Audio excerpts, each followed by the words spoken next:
എല്ലാ മാന്യ പ്രേക്ഷകർക്കും കർത്താവായ യഹോശുവ ഹമ്മശിയുടെ നാമത്തിൽ ഇന്നത്തെ പ്രോഗ്രാമിലേക്ക് സ്വാഗതം. സിഡ്നിയിലെ ഇസ്ലാമിക ഭീകരാക്രമണം, അതോടൊപ്പം മലയാളി മുസ്ലിങ്ങളുടെ പ്രതികരണങ്ങൾ, ഇതാണ് നമ്മളിന്ന് പ്രധാനമായിട്ടും ചർച്ച ചെയ്യുന്ന വിഷയം. സിഡ്നിയിലെ ഭീകരാക്രമണം നിങ്ങളെല്ലാവരും അറിഞ്ഞതായിരിക്കും. കാര്യം നാട്ടിലെ എല്ലാ മാധ്യമങ്ങളിലും നന്നായിട്ട് തന്നെ റിപ്പോർട്ട് ചെയ്യപ്പെട്ട ഒരു ന്യൂസാണ് സിഡ്നിയിലെ ഭീകരാക്രമണം. അതുകൊണ്ട് പ്രത്യേകിച്ച് അതിനെക്കുറിച്ചൊന്നും പറയണം എന്നില്ല. ഇന്ത്യയിലെ ഹൈദരാബാദിൽ നിന്ന് വർഷങ്ങൾക്ക് മുന്നേ 10-20 വർഷത്തിന് മുന്നേ സ്റ്റുഡൻറ് വിസയിൽ കുടിയേറി പാർത്ത ഒരു മുസ്ലിം, അവനും അവൻ്റെ മോനും കൂടെ യഹൂദന്മാർക്ക് നേരെ സിഡ്നിയിലെ ഏറ്റവും പ്രശസ്തമായ ബോണ്ടായി ബീച്ചിൽ യഹൂദന്മാർക്ക് നേരെ ഒരു ഭീകരാക്രമണം അഴിച്ചുവിടുകയും അതിനാൽ 15-ലധികം പേര് മരിക്കുകയും 40-40ഓളം പേർക്ക് പരിക്കേൽക്കുകയും ചെയ്തു. ഇതാണ് ഒരു നട്ഷലിൽ സിഡ്നിയിലെ ഭീകരാക്രമണം എന്ന് നമ്മൾ പറയുന്നത്. ഈ സിഡ്നിയിലെ ഭീകരാക്രമണത്തിൽ മലയാളികൾക്ക് എന്താണ് പങ്ക് എന്ന് ചോദിച്ചാൽ, നേരിട്ട് മലയാളികൾക്ക് പ്രത്യേകിച്ച് പങ്കുകളൊന്നുമില്ല. ഞങ്ങളെയൊക്കെ പോലുള്ള കുറച്ച് ആളുകൾ, അല്ലെങ്കിൽ ഓസ്ട്രേലിയയിലൊക്കെ താമസിക്കുന്ന കുറച്ച് ആളുകൾ മാത്രമാണ് ഇതുമായിട്ട് ഡയറക്റ്റായിട്ട് എന്തെങ്കിലും തരത്തിൽ കണക്റ്റ് ആയിരിക്കുന്നത്. പക്ഷേ കേരളത്തിലെ ഇസ്ലാമിക മതസമൂഹത്തിൽ ഈ സിഡ്നിയിലെ ഭീകരാക്രമണം വളരെ വലിയ ഒരു ചർച്ചയായി മാറി എന്നുള്ളത് വാസ്തവമാണ്. അതിന് പല കാരണങ്ങൾ അതിലുണ്ട്. ഒന്ന്, ഒരു മുസ്ലിം പേരുള്ള ഒരാൾ അതിൽ രക്ഷകനായി വന്നു. അത് വളരെ വലിയ ഹിറ്റായി മാറി. അതിനെ ഹൈലൈറ്റ് ചെയ്തുകൊണ്ട് ഒത്തിരി കാര്യങ്ങൾ സംഭവിച്ചു.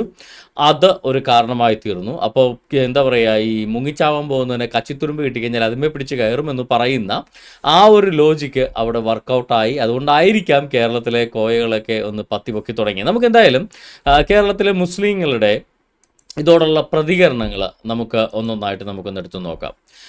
ഞാനിപ്പോൾ വായിക്കാൻ പോകുന്നത് മീഡിയ വണ്ണിൻ്റെ സിഡ്നിയിൽ ജൂത ഉത്സവത്തിനിടെ വെടിവയ്പ് 10 പേർ കൊല്ലപ്പെട്ടു. ഈ മീഡിയ വണ്ണിൻ്റെ അടുപ്പൂട്ടി ചാനലിൻ്റെ ഈയിടെയായിട്ടുള്ളൊരു പ്രത്യേകതയാണ്, യഹൂദന്മാരുടെ എന്തെങ്കിലും ആരാധനാലയമായിക്കൊള്ളട്ടെ, യഹൂദന്മാരുടെ ആഘോഷങ്ങളായിക്കൊള്ളട്ടെ, അതെല്ലാം ഹിന്ദുക്കളുടെ ടെർമിനോളജി വെച്ച് പ്രയോഗിക്കുകയും, അതായത് യഹൂദന്മാരുടെ ആണെങ്കിൽ അത് ഉത്സവം, യഹൂദന്മാരുടെ സിനഗോഗ ആണെങ്കിൽ അത് ക്ഷേത്രം, ഇങ്ങനെ ഹിന്ദുക്കളുടെ ടെർമിനോളജി യഹൂദന്മാർക്ക് യൂസ് ചെയ്യുകയും ക്രിസ്ത്യാനികളുടെ ടെർമിനോളജി മുഴുവൻ മുസ്ലിങ്ങൾക്ക് വേണ്ടി യൂസ് ചെയ്യുകയും ചെയ്യും. മുസ്ലിം പള്ളി, ഓക്കെ, ഇനി മുസ്ലിം മൊയ്ലിയാരെ ഇനി അച്ഛ എന്നോട് ഫാദർ എന്നോട് വിളിച്ചാൽ തീരാവുന്ന പ്രശ്നമേ ഉള്ളൂ. അപ്പോൾ ഈ ഒരു അസുഖം മീഡിയ വണ്ണിന് കുറേ നാളായിട്ട് തുടങ്ങിയിട്ടുണ്ട്. അതെന്തെങ്കിലും ആയിക്കൊള്ളട്ടെ, നമ്മളെ വലിയ ബാധിക്കാത്ത വിഷയമുണ്ട്. ഇവർ ഇപ്പം എന്ത് പറഞ്ഞാലും ഹൂ കേസ്, ഓക്കെ, അത് നമ്മളെ ബാധിക്കുന്നില്ല. ഇവിടെ സിഡ്നിയിൽ ജൂത ഉത്സവത്തിനിടെ വെടിവെപ്പ് 10 പേർ കൊല്ലപ്പെട്ടു. പറഞ്ഞു കേട്ടാൽ ഓർക്കും AK-47 ആകാശത്ത് നിന്ന് ബുറാക്ക് പറത്തിക്കൊണ്ടുവന്ന് വെടിവെച്ചാന്ന് തോന്നും.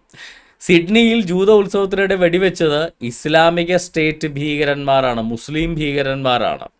അവരുടെ പുറകിലെ ഐഡിയോളജി ഇസ്ലാമിക തത്വശാസ്ത്രമായ ഖുറാനും ഹദീസുകളുമാണ്. മുഹമ്മദാണ് അവരുടെ പിന്നിലെ ചേതോവികാരം.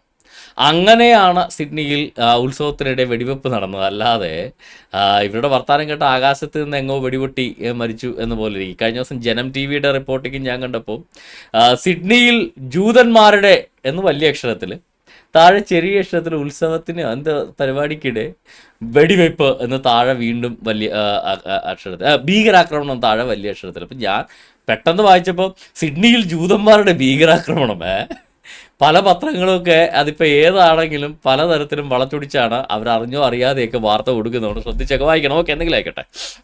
മീഡിയ വണ്ണിൻ്റെ ഈ ഒരു വാർത്തയ്ക്ക് കീഴെ വന്ന ഒരു പ്രമുഖ കോയയുടെ കമൻറ്റ് നമുക്കൊന്നെടുത്ത് നോക്കാം.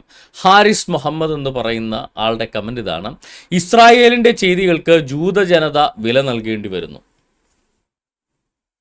ഇസ്രായേലിൻ്റെ ചെയ്തിക്ക് ജൂതജനത വില നൽകേണ്ടി വരുന്നു. അതിനകത്ത് ഒരു ലോജിക്, ഹാരിസ് മുഹമ്മദിൻ്റെ ഒരു ലോജിക്ക് അതിനകത്ത് എന്താണ്? ഈ ഓസ്ട്രേലിയയിൽ നിന്ന് ഏകദേശം 15,000-20,000 അടുത്ത് കിലോമീറ്റർ അകലെ കിടക്കുന്ന ഒരു സ്ഥലം, അതാണ് ഈ പറയുന്ന ഇസ്രായേൽ എന്ന് പറയുന്നത്. 20,000-ലധികം കിലോമീറ്റർ ദൂരെയാണ്. 12 മണിക്കൂർ ഫ്ലൈറ്റിൽ, 14 മണിക്കൂറിലധികം ഫ്ലൈറ്റിൽ ഇരുന്നാലാണ് ഈ ഇസ്രായേൽ എന്ന് പറയുന്ന രാജ്യത്തേക്ക് ഡയറക്റ്റ് ഫ്ലൈറ്റിന് വരാൻ പറ്റുള്ളൂ ഓസ്ട്രേലിയ, ഈ സിഡ്നിയിൽ നിന്ന്. അപ്പോൾ 20,000-ലധികം കിലോമീറ്റർ അകലെ കിടക്കുന്ന ഒരു രാജ്യത്ത് മുസ്ലിങ്ങൾ ജൂതന്മാരുടെ നേരെ ഒരു ഭീകരാക്രമണം നടത്തി. ജൂതന്മാർ അവരെ തിരിച്ചടിച്ചു. ആ പ്രശ്നത്തിൻ്റെ പേരിൽ 20,000 കിലോമീറ്റർ അകലെ കിടക്കുന്ന യഹൂദന്മാരെ വരെ കൊല്ലാനുള്ള ലൈസൻസ് ആയിട്ടാണ് ഇവരെടുക്കുന്നതെങ്കിൽ, അജ്മൽ കസബ് മുംബൈയിൽ വെടിവെച്ചപ്പോൾ അത് കേരളത്തിലെ മുസ്ലിങ്ങളെ ശിക്ഷിക്കാനുള്ള ലൈസൻസ് ആണോ? അങ്ങനെ കൂടെ പറയണമല്ലോ. ഇസ്രായേലിൻ്റെ ചെയ്തികൾക്ക് ജൂതജനത വില നൽകേണ്ടി വരുന്നെങ്കിൽ ഒരു മുസ്ലിം രാഷ്ട്രത്തിൻ്റെ ചെയ്തിക്ക് മുസ്ലിങ്ങൾ വില കൊടുക്കണ്ടേ? അങ്ങനെയാണെങ്കിൽ ഇന്ത്യയെ പാകിസ്ഥാൻ ആക്രമിക്കുമ്പോൾ കേരളത്തിലെ മുസ്ലിങ്ങളെയൊക്കെ തൂക്കിക്കൊല്ലണമെന്നാണോ നിങ്ങൾ പറയുന്നത്? ഇക്കണക്കിന് നാളെ ഇന്ത്യയെ പാകിസ്ഥാൻ ആക്രമിക്കുമ്പോൾ ഏതെങ്കിലും സംഘപരിവാര സംഘടനകൾ മുസ്ലിങ്ങളെ കൂട്ടക്കുരുതി നടത്തിയാൽ അതിനെ നിങ്ങൾ ന്യായീകരിക്കേണ്ടി വരും. കാര്യം എന്താ? ഒരു ജൂതരാഷ്ട്രത്തിൻ്റെ, ഇസ്രായേലിൻ്റെ ചെയ്തികൾക്ക് ഓസ്ട്രേലിയയിലെ ജൂതന്മാർ വരെ വില കൊടുക്കണമെന്നാണെങ്കിൽ പാകിസ്ഥാൻ്റെ ചെയ്തിക്ക് ഇന്ത്യയിലെ മുസ്ലിങ്ങളും വില കൊടുക്കേണ്ടി വരത്തില്ലേ? അതല്ലേ എൻ്റെ ലോജിക്ക്. അപ്പോൾ എത്രത്തോളം യഹൂദ വിരോധം വെച്ചുകൊണ്ടാണ് ഇവർ പറയുന്നതെന്ന് വിചാരിക്കണം. ഇവിടെയുള്ള ജ്യൂസ് എന്ന് പറയുന്നത് ഓസ്ട്രേലിയൻ ജ്യൂസാണ്. ദേ ആർ ഓസ്ട്രേലിയൻ സിറ്റിസൻസ് ആണ്. അവർ ഈ നാട്ടിൽ ജീവിക്കുന്നവർ, റഷ്യയിൽ നിന്നും അവിടെ നിന്നൊക്കെ വന്ന ആളുകളാണ് അവരെല്ലാം. അവർ ഈ നാട്ടിൽ ഈ സിറ്റിസൺസ് ആയിട്ട് ഇവിടെ ജീവിക്കുന്ന ആളുകളാണ്. ആ ആളുകളെ ഇവർക്ക് കൊല്ലാനുള്ള ലൈസൻസ് ആണെന്ന് ഇസ്രായേലും ഹമാസും തമ്മിലുള്ള യുദ്ധം. അങ്ങനെയാണെങ്കിൽ ഇസ്രായേലും ഹമാസ്, അപ്പോൾ ഒക്ടോബർ 7 ഹമാസ് ഇസ്രായേലിലെ 100 കണക്ക് കുഞ്ഞുങ്ങളെ അടക്കം കൊന്നൊടുക്കിയപ്പോൾ അത് മുസ്ലിങ്ങളെ കൊല്ലാനുള്ള ലൈസൻസ് ആണോ മറ്റുള്ളവർക്ക്? അമേരിക്കയിലെ മുസ്ലിങ്ങളെല്ലാം പിടിച്ചു കൊന്നു കഴിഞ്ഞാൽ എന്തായിരിക്കും അടിസ്ഥാനം? അപ്പോൾ ഇവരുടെ ലോജിക്കിൻ്റെ ഒരു പ്രത്യേകത എന്താണെന്ന് വെച്ച് കഴിഞ്ഞാൽ ഇവരുടെ ശത്രുക്കൾക്കെതിരെ മാത്രമാണ് ഇവരുടെ ലോജിക്ക് ഇവർ പ്രാവർത്തികമാക്കുക.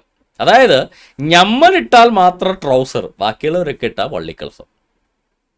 അതായത് മുഹമ്മദ് വംശഹത്യ നടത്തിയാൽ അത് പുണ്യം, RSS വംശഹത്യ നടത്തിയില്ലെങ്കിൽ പോലും അത് വംശഹത്യ, അത് ഫാസിസം.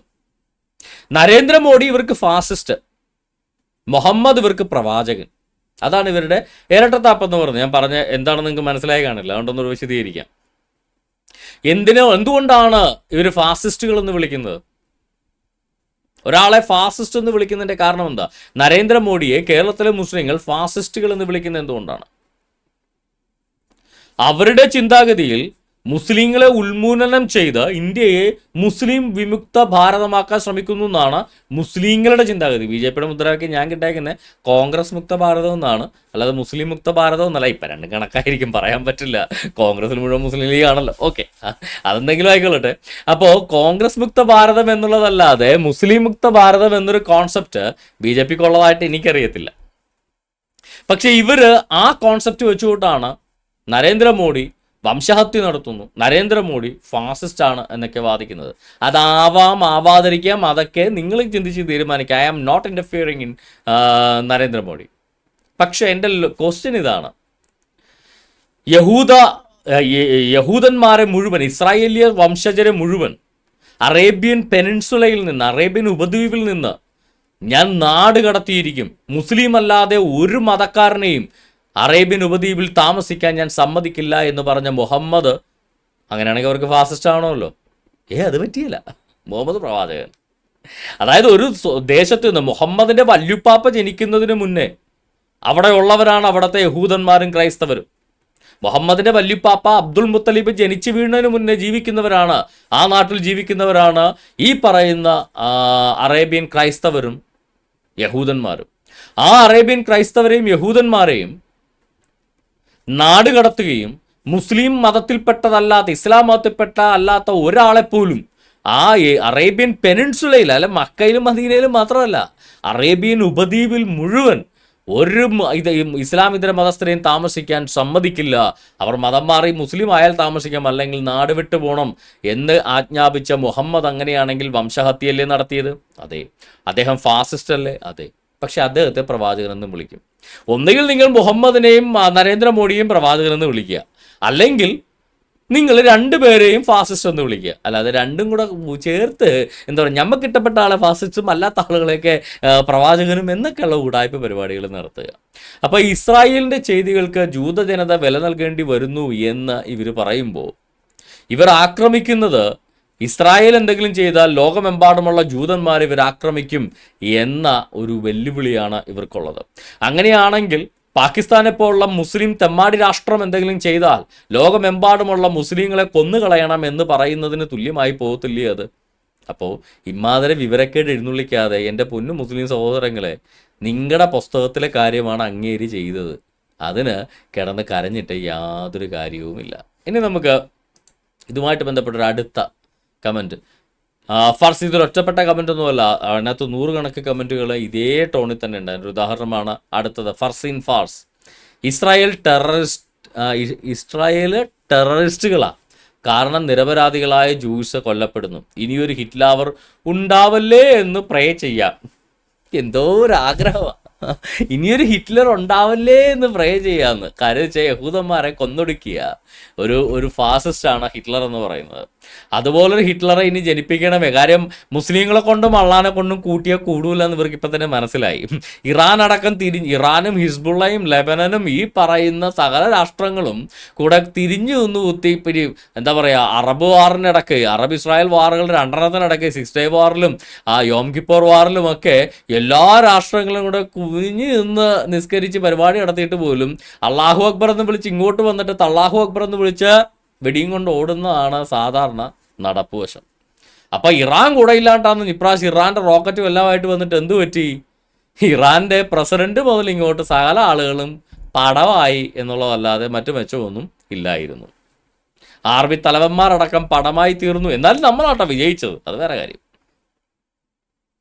അപ്പോൾ ഇവർക്ക് തന്നെ ഇപ്പം അറിയാം, ഇനി വല്ല ഹിറ്റ്ലറും വന്ന് ജനിച്ചാലേ കാര്യമല്ലോ നടക്കൂ, അല്ലാതെ അള്ളാനെ കൊണ്ടും മുസ്ലിങ്ങളെ കൊണ്ടും ഒരുണ്ടേ നടക്കില്ല എന്ന് മുസ്ലിങ്ങൾക്ക് തന്നെ ബോധ്യപ്പെട്ടു എന്നതുകൊണ്ടായിരിക്കാം ഇനിയൊരു ഹിറ്റ്ലർ ഉണ്ടാവല്ലേ എന്ന് പ്രാർത്ഥിക്കാം എന്ന് പറഞ്ഞുകൊണ്ട് ഇവിടെ ഫർസീൻ ഫാർസൊക്കെ നിന്ന് കരയുന്നത് എന്ന് നമുക്ക് മനസ്സിലാക്കാൻ സാധിക്കും. ഇതിനകത്ത് നിന്ന് എനിക്ക് ഏറ്റവും ഇഷ്ടപ്പെട്ട ഒരു പോസ്റ്റ് എന്ന് പറയുന്നത് കരിമ്പനക്കൽ സിറാജ് എന്ന് പറയുന്നൊരു പുള്ളി ചെയ്തതാണ്. കരിമ്പനക്കൽ സിറാജ് ഇതിനകത്ത് ചെയ്ത 2 പോസ്റ്റാണ് പുള്ളി ഇട്ടത്. ഒന്ന് 15 തീയതി ഡിസംബർ 3:24, ഇവിടുത്തെ സമയമാണ്, ഇന്ത്യൻ സമയമല്ലേ. ഞാൻ സ്ക്രീൻഷോട്ട് എടുക്കുമ്പോൾ ഞങ്ങളുടെ സമയമല്ലേ കാണിക്കത്തുള്ളൂ, അതുകൊണ്ട് സമയം ചെറിയ വ്യത്യാസം നാട്ടിലുമായിട്ട് ബന്ധപ്പെട്ടുണ്ടാവാം. 15 തീയതി ഡിസംബർ 3:24 കരിമ്പനക്കൽ ഒരു പോസ്റ്റ് ഇടുന്നുണ്ട്. 14 തീയതി ഡിസംബർ അതിൻ്റെ തലേ ദിവസം രാത്രി 10:20 അദ്ദേഹം ഒരു പോസ്റ്റ് ഇടുന്നുണ്ട്. ആദ്യം നമുക്ക് രാത്രി 10:20 പോസ്റ്റ് നമുക്കൊന്ന് വായിക്കാം. രാത്രി 10:20 പോസ്റ്റിൽ യഹൂദന്മാരെ നടത്തിയ ഈ മുസ്ലിങ്ങൾ യഹൂദന്മാർക്കെതിരെ നടത്തിയ ഈ കൂട്ടക്കൊലയെ ന്യായീകരിച്ചുകൊണ്ടാണ് കരിമ്പനക്കൽ സിറാജ് പോസ്റ്റ് ഇട്ടിരിക്കുന്നത്. ഇസ്രായേലിൻ്റെ അന്യായമായ ബോംബിടൽ ഇന്നും തുടരുന്നുണ്ട്. പാലസ്തീൻ എത്ര ലക്ഷങ്ങളാണ് മരിച്ചു വീണത്. ജൂതവിരുദ്ധതയും സെമറ്റിക് വിരുദ്ധ വിദ്വേഷയും അവരായിട്ടുണ്ടാക്കിയതാണ്. മനുഷ്യർക്ക് സമാധാനമാണ് വേണ്ടത്. അതിനെന്ന് വില കൽപ്പിക്കുന്നു അന്ന് അവർക്കും സമാധാനമുണ്ടാകും. അതുകൊണ്ട് തന്നെ ഈ അക്രമം പെട്ടെന്നുണ്ടായതല്ല, വിതച്ചത് കൊയ്യുകയാണ് അവർ. അതിനാൽ ഈ അക്രമത്തിന് സഹതാപ പ്രസ്താവനകൾ പോലും അർഹിക്കുന്നില്ല. അതായത് ഇതിങ്ങനെ യഹൂദന്മാരെ കൂട്ടക്കുരുതി നടത്താൻ മുസ്ലിങ്ങൾക്ക് അവകാശമുണ്ട്. അവർ ചത്തു വീണാൽ മതി, അല്ലാതെ അവർക്കെതിരെ നമ്മൾ സഹതാപം പോലും പ്രകടിപ്പിക്കാൻ പാടില്ല. ഇതാണ് കരിമ്പനക്കൽ സിറാജിൻ്റെ 14 തീയതി ഡിസംബറിലെ രാത്രിത്തെ പോസ്റ്റ്. 15 തീയതി ആയപ്പോഴേക്കും ഇത് പോസ്റ്റ് പുള്ളിക്കൊരു വെളിപാടുണ്ടായി. ഇത്രയും നേരം പുള്ളിയുടെ ഐഡിയോളജി എന്താ? യഹൂദന്മാരാണ് അവർ കൊല്ലപ്പെടാനുള്ളതാണ്, മുസ്ലിങ്ങൾക്ക് അവരെ കൊല്ലാനുള്ള അവകാശമുണ്ട്, അതിനാരും സഹതാപം പോലും പ്രകടിപ്പിക്കാൻ പാടില്ല എന്ന് പറഞ്ഞ ടീം ഇപ്പം 15 തീയതി ആയപ്പോൾ പ്ലേറ്റ് അങ്ങ് മാറ്റി. ഇത് നവീദ് അക്രം എന്ന് പറയുന്നത് ഒരു IDF സോൾജിയർ ആയിരുന്നു. പിന്നെ ഹൈദരാബാദിൽ നിന്നുള്ള കോയല്ലേ IDF soldier. Naveed Akram IDF soldier ആയിരുന്നു. നവീദ് അക്രം എന്ന് പറയുന്ന പേര് ഇസ്രായേലിലെ ഗൂഗിൾ സെർച്ചിനകത്ത് പീക്കായിരുന്നു.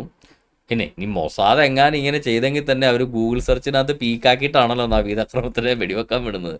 അത് മനസ്സിലാക്കാനുള്ള വെളിവ് പോലും അവനില്ല. പോട്ടെ, അല്ല എത്ര പെട്ടെന്നാണ് ഇവന്മാരെ നരേഷൻ ട്വിസ്റ്റ് ചെയ്യുന്നത്. ആദ്യത്തെ ഇവരുടെ നരേഷൻ എന്തായിരുന്നു? ഈ പറയുന്നത് യഹൂദന്മാർ കൊല്ലപ്പെടാൻ അർഹതയുള്ളവരാണ്, അവരാര് കൊന്നാലും ചോദിക്കാൻ പാടില്ല, സഹതാപ പ്രസ്താവന പോലും ഇറക്കാൻ പാടില്ല എന്നായിരുന്നു കരിമ്പനക്കൽ സിറാജിൻ്റെ ആദ്യ കൽപ്പന. അതായത് അവരെ കൊല്ലാം, മുസ്ലിമാണ് കൊന്നത്, അവർ കൊന്നതിന് കാരണമുണ്ട്, യാതൊരു സഹതാപം അർഹിക്കുന്നില്ല. പെട്ടെന്ന് പിന്നെ പ്ലേറ്റ് മാറ്റി. ഇത് മുസ്ലിം അല്ലായിരുന്നു, IDFകാർ തന്നെയാണ് കൊന്നതെന്ന്. നവീദ് അക്രം എന്ന് പറയുന്ന ഈ എന്താ പറയുക തീവ്രവാദി, അവൻ IDF സോൾജിയർ ആയിരുന്നു. അവൻ്റെ എത്ര ദവാ വീഡിയോകൾ ഇപ്പോൾ പുറത്തു വന്നറിയാമോ? IDF സോൾജിയർ ആയിരുന്നെങ്കിൽ അവന് സർട്ടിഫിക്കറ്റ്, ഖുറാൻ തജ്വീദിൽ അവന് സർട്ടിഫിക്കറ്റ് കൊടുത്ത മൊയ്ലിയാർ ആരായി? സിഡ്നിയിലെ ഒരു പ്രശസ്തനായ മൊയ്ലിയാർ അവന് ഖുറാൻ തജ്വീൽ എൻ്റെ ഏറ്റവും ഉത്തമ ശിഷ്യൻ എന്ന് പറഞ്ഞുകൊണ്ട് കൊച്ചുണ്ണി സെലഫൻ്റ് BA എന്ന് പറഞ്ഞുകൊണ്ട് സർട്ടിഫിക്കറ്റ് എഴുതി കൊടുത്ത ഫോട്ടോ വളരെ വിദഗ്ധമായിട്ട് ഫേസ്ബുക്കിൽ കിടപ്പുണ്ടായിരുന്നു. ഇവൻ ദവാപ്രവർത്തനം നടത്തുന്ന എത്ര വീഡിയോ, എന്തിന് ഇവൻ പാലസ്തീൻ എതിരായിട്ടുള്ള റാലി, പാലസ്തീന് വേണ്ടിയുള്ള റാലിക്കകത്ത് ഇസ്രായേലികളെ ചുട്ടരിക്കണമെന്ന് പറഞ്ഞുകൊണ്ട് പ്രകടനം നടത്തുന്ന വീഡിയോ, ഇതെല്ലാം പുറത്തു വന്നു. എന്നിട്ടും അണ്ണന് അതെ IDF സോൾജിയറാണ്. അതായത് ഇവർക്ക് ഡിഫെൻഡ് ചെയ്യാൻ പറ്റാത്തൊരു ക്രൈം ഇവർ ചെയ്തു കഴിഞ്ഞാൽ പിന്നെ അതൊക്കെ മറ്റുള്ളവരുടെ തലയിൽ കെട്ടിവെച്ച് രക്ഷപ്പെടുക എന്നുള്ളതാണ് ഇവരുടെ സ്ഥിരം ഒരു നമ്പർ എന്ന് പറയുന്നത്. ഇവർ പറയുന്നത് എന്താ? ഇതെല്ലാം ഈ ഭീകരാക്രമണം അത് യഹൂദന്മാർ അർഹിക്കുന്നതാണ്. അത് ഗാസയിൽ കുഞ്ഞുങ്ങളെ കരഞ്ഞുകൊണ്ട് യഹൂദന്മാരെ കൊല്ലാം എന്നാണ് ഇവരുടെ ആറ്റിറ്റ്യൂഡ്. അല്ല, ഇതിനൊരു 8 വർഷം മുന്നേ 2017 ഈ ISIS ഭീകരന്മാർ മെൽബണിൽ ആക്രമണം നടത്തിയായിരുന്നു. അതേത് ഗാസയുടെ കാര്യം പറഞ്ഞുകൊണ്ടാ? അന്ന് October 7 നടന്നിട്ടില്ലല്ലോ. ഹമാസ് ഇസ്രായേലിനെതിരെ ഭീകരാക്രമണം നടത്തിയിട്ടില്ലല്ലോ. ഈ പറയുന്ന പ്രശ്നമൊന്നും അന്ന് ഉണ്ടായിട്ടില്ലല്ലോ. അന്നും പോയി നടത്തിയിട്ടുണ്ട് ISIS ഭീകരന്മാർ, ഇന്നും അവന്മാർ നടത്തിയിട്ടുണ്ട്. അതിനുശേഷവും അവന്മാർ നടത്താൻ വന്നു. അത് കൊറോണത്തിനെ കഴിഞ്ഞ ദിവസം അറസ്റ്റ് ചെയ്തുകൊണ്ടാണ് അത് നടക്കാതെ പോയത്. അപ്പോൾ ഇസ്ലാം എന്ന് പറഞ്ഞാൽ അവർക്ക് യഹൂദനെ കൊല്ലുന്നതിനോ ക്രിസ്ത്യാനികളെ കൊല്ലുന്നതിനോ ഇതര മതക്കാരായ കാഫറുകളെ കൊല്ലുന്നതിന് പ്രത്യേകിച്ചൊരു മോട്ടിവേഷൻ്റെ ആവശ്യമില്ല. അവർക്കുള്ള ഒരേ ഒരു മോട്ടിവേഷൻ എന്ന് പറയുന്നത് അത് മുഹമ്മദാണ് എന്ന് ഞാൻ പറഞ്ഞല്ല കേട്ടോ. ഇവരുടെ ഹദീസുകൾക്ക് തന്നെ വളരെ വ്യക്തമായിട്ട് പറഞ്ഞ് നമ്മൾ പിന്നാലെ എടുക്കാം. അടുത്തൊരു ആർഗ്യുമെൻ്റ് ഞാൻ കണ്ടത് മുഹമ്മദ് അലിയിൽ നിന്നാണ്. 1990 വരെ ലോകത്ത് മുസ്ലിങ്ങളിൽ ഭീകരവാദികളോ തീവ്രവാദികളോ ചാവേറുകളോ അഭയാർത്ഥികളോ ഉണ്ടായിരുന്നില്ല എങ്കിൽ ഇപ്പോൾ എങ്ങനെ ഉണ്ടായി? 1990 വരെ മുസ്ലിങ്ങളിൽ ഭീകരവാദികളും ചാവേറുകളും അഭയാർത്ഥികളും രക്തസാക്ഷികളും ഒന്നും ഇല്ലായിരുന്നു. അല്ല, ഈ മുഹമ്മദ് മക്കയിൽ നിന്ന് മദീനയിലേക്ക് ഹിജറ തന്നെയല്ലേ പോയേ? അഭയാർത്ഥിയായിട്ട് തന്നെയല്ലേ പോയേ? ഇസ്ലാം ഉണ്ടായ കാലം മുതൽ അഭയാർത്ഥികളുണ്ട്. അഭയാർത്ഥികളായിട്ടൊരു സ്ഥലത്ത് ചെല്ലും, അവിടെ പെറ്റുപെരുകി ആ നാട്ടുകാരെ കൊന്നൊടുക്കി അവിടത്തെ ഭരണം പിടിച്ചെടുക്കും. എന്നിട്ട് വേറൊരു സ്ഥലത്ത് അഭയാർത്ഥിയായിട്ട് ചെല്ലും, അവിടെയും പെറ്റുപെരുകി അവരുടെ കൊങ്ങാക്ക് പിടിച്ച് അവരുടെ ഭരണവും പിടിച്ചെടുക്കും. ഇതാണല്ലോ മുഹമ്മദിൻ്റെ കാലം മുതൽ ഈ ഇസ്ലാം എന്ന് പറയുന്ന മതം ചെയ്തുകൊണ്ടിരിക്കുന്നത്. അതിൻ്റെ ഏറ്റവും ഉത്തമ ഉദാഹരണമാണ് മുഹമ്മദ് ചെയ്തത്. മുഹമ്മദ് മക്കയിൽ നിന്നും മദീനയിലേക്ക് ഹിജറ പോയി, പാലായനം ചെയ്തു, മൈഗ്രേറ്റ് ചെയ്തു. അതായത് അഭയാർത്ഥിയായിട്ട് പോയി, പച്ചക്ക് പറഞ്ഞ പാട്ടോ നോക്കി. അവിടെ ചെന്നപ്പോൾ അവിടെ ഉണ്ടായിരുന്നപ്പോൾ യഹൂദന്മാരും ക്രൈസ്തവരും കുറച്ച് അൻസാരികളുമാണ്. അവിടുത്തെ യഹൂദന്മാരും ക്രൈസ്തവരൊക്കെ മുഹമ്മദിനെ സ്വീകരിച്ചു. അപ്പോൾ ആ ഒരു അഭയാർത്ഥിയായിട്ട് വന്ന ഇവിടെ റോഹിംഗ്യകൾ വരുന്നു, പാലസ്തീൻ അഭയാർത്ഥികൾ വരുന്നു, ആ അഭയാർത്ഥി വരുന്നു, ഈ അഭയാർത്ഥി നമ്മൾ വിളിച്ച് വീട്ടിൽ കയറ്റി സൽക്കരിക്കും. കാര്യം എന്താ? നമ്മുടെ കർത്താവ് നമ്മളെ പഠിപ്പിച്ച എന്താ? ശത്രുവിനെ പോലും സ്നേഹിക്കണം. ഒരുവൻ ആവശ്യത്തിൽ കിടന്നാൽ അവന് നല്ല ശബരിയാക്കാരനായി തീരണമെന്നാണ് നമ്മുടെ കർത്താവ് നമ്മളെ പഠിപ്പിച്ചിട്ടുള്ളത്. അത് കണ്ടുകൊണ്ട് ഈ പറയുന്ന പാമ്പിനും കൂടെ ഇവർ പാല് കൊടുത്തു. അവസാനം എന്തു പറ്റി? ഈ മുഹമ്മദ് ശക്തിയായി കഴിഞ്ഞപ്പോൾ ആ മദീനയിലെ ക്രൈസ്തവരെ യഹൂദന്മാരെ കൊന്നു മുടിച്ച് നിർബന്ധിത മതപരിവർത്തനത്തിന് വിധേയമാക്കി അല്ലാത്തവരെല്ലാം കൊന്നൊടുക്കി അവരുടെ സ്വത്തും അടിച്ചു മാറ്റി ആ മദീന ഒരു ഇസ്ലാം രാഷ്ട്രമാക്കി മാറ്റി. മദീനയിൽ മുഹമ്മദിന്റെ കാലത്ത് ഒരൊറ്റ മുസ്ലിം ഇല്ലായിരുന്നു. അവിടെ 100 കണക്കിന് 1000 ക്രൈസ്തവരും യഹൂദന്മാരും ഉണ്ടായിരുന്നു. ഇന്ന് ഒരാളെ കാണിച്ചുതരാമോ മദീനയിൽ? ഇല്ല. എന്തുപറ്റി? എങ്ങോട്ട് പോയി ക്രൈസ്തവ യഹൂദന്മാരും എല്ലാം?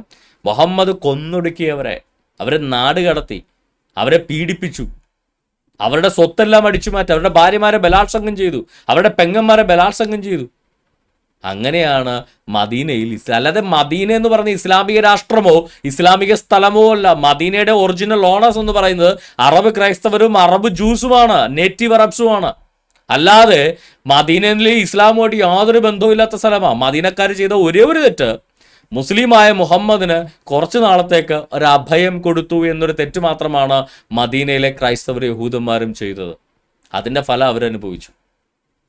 ഈ മദീനയിൽ ഹിജറ പോകുന്നതിന് മുന്നേ കുറച്ച് ടീമുകൾ മുസ്ലിങ്ങൾ, മുഹമ്മദിൻ്റെ കുറേ അനുയായികൾ അബീസീനിയയിലേക്ക് ഹിജറ പോയായിരുന്നു. അവിടെ നിന്ന് തിരിച്ച് മദീനയിൽ വന്ന് മുഹമ്മദിനൊപ്പം ചേർന്നു. ഈ മക്കാരെയും കൊന്നൊടുക്കി, മദീനക്കാരെയും കൊന്നൊടുക്കി ഇസ്ലാമിക രാഷ്ട്രം ഉണ്ടാക്കിയിട്ട് ഇവന്മാർ ആദ്യം ചെയ്തത് അന്ന് അഭയം കൊടുത്ത അബീസീനിയെ കീഴടക്കുക എന്നുള്ളതായിരുന്നു.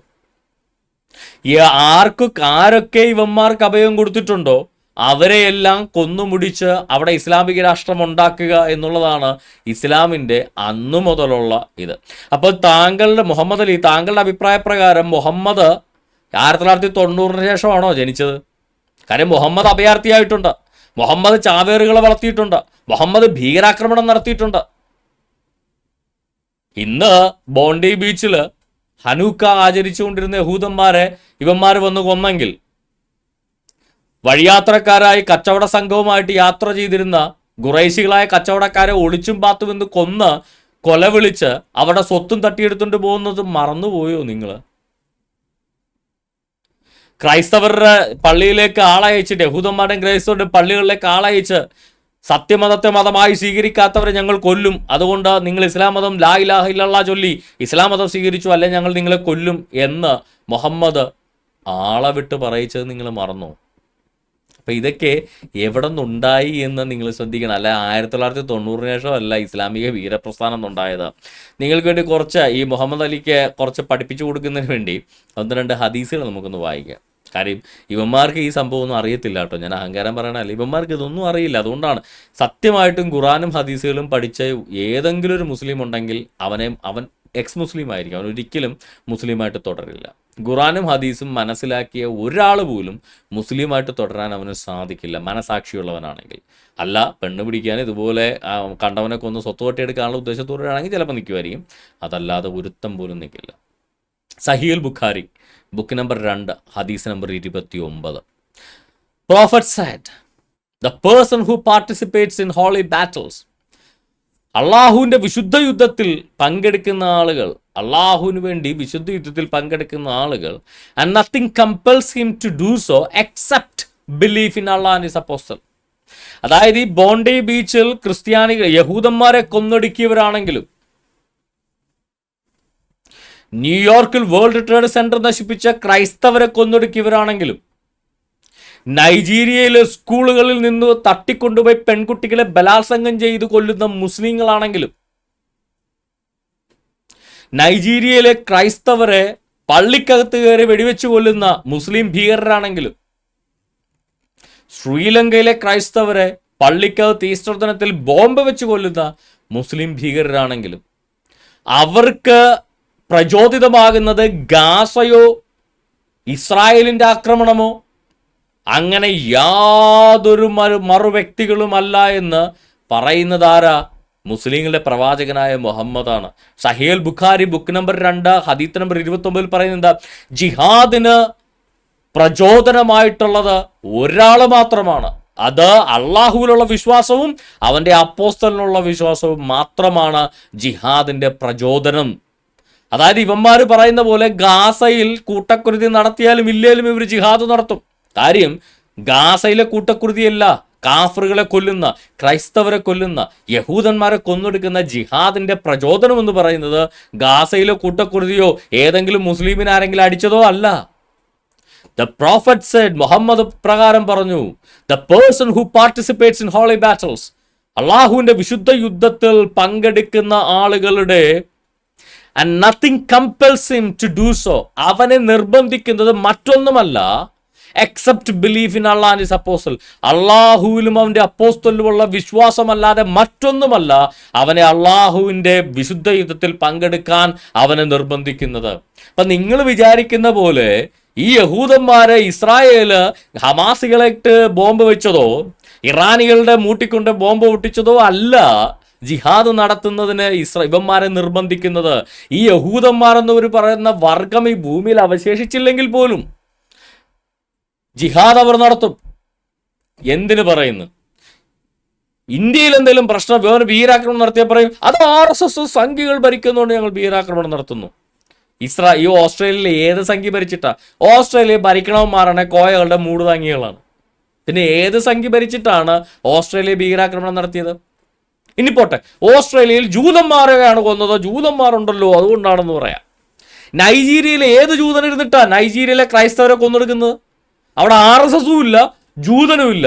നൈജീരിയയിലെ ക്രൈസ്തവരെ പള്ളിക്കകത്ത് കയറി കൊന്നൊടുക്കുന്നത് പള്ളിയിൽ ലൈവ് ഫീഡ്, ഫേസ്ബുക്ക് ലൈവായിട്ട് വർഷിപ്പ് പോകുന്നുണ്ടായിരുന്നു.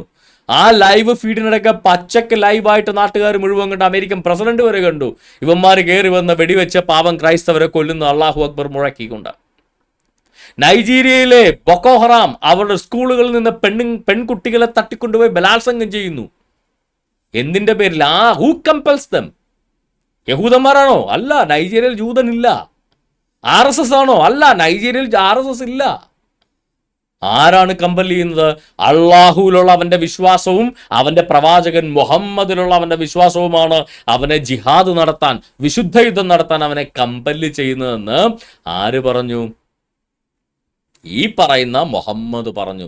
സഹീഹ് ബുഖാരി ബുക്ക് നമ്പർ 2 ഹദീസ് നമ്പർ 29. ഇനി ഇങ്ങനെ ജിഹാദ് നടത്തുന്ന ആളുകൾക്ക് നഷ്ടം സംഭവിച്ചാൽ എന്ത് ചെയ്യും? Allah recompensed by Allah either with reward. അവന് ഇങ്ങനെ ജിഹാദ് നടത്തി, ഇപ്പൊ ബോണ്ടായി ബീച്ചിൽ 15-ലധികം യഹൂദന്മാരെ കൊന്നൊടുക്കിയ ഈ ടെററിസ്റ്റ് ഭീകരന് എന്താണ് കിട്ടുന്നത്? അവൻ അള്ളാഹു റിവാർഡ് കൊടുക്കും. അള്ളാഹു അവൻ എന്ത് കൊടുക്കും?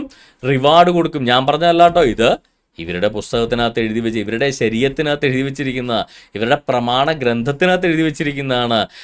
അള്ളാഹു എന്ത് കൊടുക്കും? Will be recompensed by Allah neither with reward. ഒന്നുകിൽ അവന് അള്ളാഹു ഒരു റിവാർഡ് കൊടുക്കും, എന്നിട്ട് ഓർ ബൂട്ടി, അല്ലെങ്കിൽ കൊള്ള മുതലിന്റെ പങ്ക് കൊടുക്കും. അതായത് ഇവന്മാർ കൊള്ള സംഘമാണ്, വേറെ ഒന്നുമല്ല.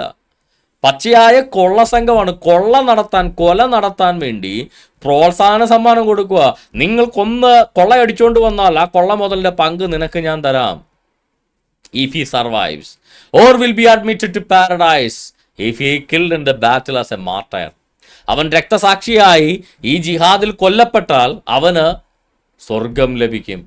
ഇങ്ങനെ പച്ചക്ക് എഴുതിയിരിക്കുമ്പോഴാണ് ഇവൻ ഇവിടെ ഇരുന്ന് ന്യായീകരിക്കുന്നത്. 1990 വരെ മുസ്ലിങ്ങൾ ഭീകരവാദികളും ഇല്ല, അഭയാർത്ഥികളും ഇല്ല, ചാവേറുകളും ഇല്ല എന്ന്. ചത്താ സ്വർഗം കിട്ടുമെന്ന് പറഞ്ഞ് നാട്ടുകാരെ കൊല്ലാൻ നടക്കണവന്മാരെയൊക്കെ വലിയ ചാവേർ ഏതാണുള്ളത്? ചാവേറുകൾ അന്നുമുണ്ട്. ആരാണത് ഉണ്ടാക്കിയത്? മുഹമ്മദാണ് ഉണ്ടാക്കിയത്. 1990 മുന്നേ എന്നല്ല, ഇസ്ലാം തുടങ്ങിയ കാലം മുതൽ ഇസ്ലാമിൽ ഭീകരവാദികളുണ്ട്, തീവ്രവാദികളുണ്ട്, ചാവേറുകളുണ്ട്, അഭയാർത്ഥികളുണ്ട് എന്ന് പറഞ്ഞാൽ അവരെല്ലാവരിലും ഇതെല്ലാമായിരുന്നു എന്നുള്ളതാണ് വാസ്തവം. മുഹമ്മദ് അടക്കം അഭയാർത്ഥിയായിരുന്നു, ഭീകരവാദം ചെയ്തിട്ടുണ്ട്, ചാവേറായിട്ട് യുദ്ധത്തിനും പോയിട്ടുണ്ട്, മുമ്പിലെ പല്ല് 2 കൊഴിഞ്ഞിട്ടുമുണ്ട്. ഇതാണ് വാസ്തവം. ഓക്കെ, ഇനി നമുക്ക് അടുത്ത ഹദീസിലേക്ക്. സഹീഹുൽ Bukhari book number 57 hadith number 32. Allah's messenger said, Muhammad ഇപ്രകാരം പറഞ്ഞു, Allah guarantees him who strives in his cos.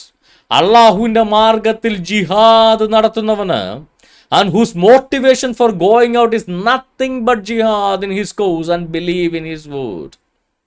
ഈ അള്ളാഹുവിന്റെ മാർഗത്തിൽ ജിഹാദ് നടത്താൻ പോയ ബോണ്ടായി ബീച്ചിൽ ജൂതന്മാരെ കൊല്ലാൻ പോയവന്റെ മോട്ടിവേഷൻ എന്താണ്? ഗാസയിലെ കുഞ്ഞുങ്ങളാണോ? അല്ല. ജൂതന്മാരെ കൊല്ലാൻ ഇവന്മാര് പോയതിന്റെ മോട്ടിവേഷൻ ഗാസയിലെ കുഞ്ഞുങ്ങളല്ല, ഒരു ഹമാസും അല്ല, ഒരു പാലസ്തീനും അല്ല. അവരുടെ motivation nothing but jihad in his cause. അള്ളാഹുവിന്റെ മാർഗത്തിലെ ജിഹാദും and believe in his word, അള്ളാഹുവിന്റെ വാക്കിലുള്ള വിശ്വാസവും മാത്രമാണ് അവരുടെ മോട്ടിവേഷൻ എന്ന് പറയുന്നത്, ജിഹാദ് ചെയ്യാനുള്ള അവരുടെ മോട്ടിവേഷൻ എന്ന് പറയുന്നത്. അപ്പൊ ശരിക്കും പിടിച്ചകത്തിടേണ്ടത് ഈ അള്ളാഹുവിനെ മുഹമ്മദിനെ തീവ്രവാദി ആക്ട് മതി. പണ്ട് ചത്തുപോയത് കൊള്ളാം, അല്ലെങ്കിൽ പണ്ട് യഹൂദ സ്ത്രീ വിഷം കൊടുത്ത് അങ്ങനെ കൊന്നത് ഭാഗ്യം. ഇന്ന് വരെ എങ്ങാനും ജീവിച്ചിരുന്നെങ്കിൽ പല ഗവൺമെന്റ് പിടിച്ച് ജയിലിലിട്ടേനെ ഈ പുള്ളിക്കാരനെ. കാര്യം ഈ പുള്ളിക്കാരൻ തീവ്രവാദത്തെ പ്രോത്സാഹിപ്പിക്കുന്ന, മോട്ടിവേറ്റ് ചെയ്യുന്ന ഒരാളായിരുന്നു എന്ന് പുള്ളി തന്നെ സ്വന്തം കൈപ്പടയിൽ എഴുതി വെച്ചിട്ടുണ്ടെന്നുള്ളതാണ്. എഴുതാൻ അറിയില്ല കേട്ടോ, അതുകൊണ്ട് നാട്ടുകാരെ കൊണ്ട് എഴുതിപ്പിച്ച് വെച്ചിട്ടുണ്ട് എന്നുള്ളതാണ് വാസ്തവം. ഇത് സഹിഹായ ഹദീസാണ്, തള്ളാൻ നിൽക്കണ്ട.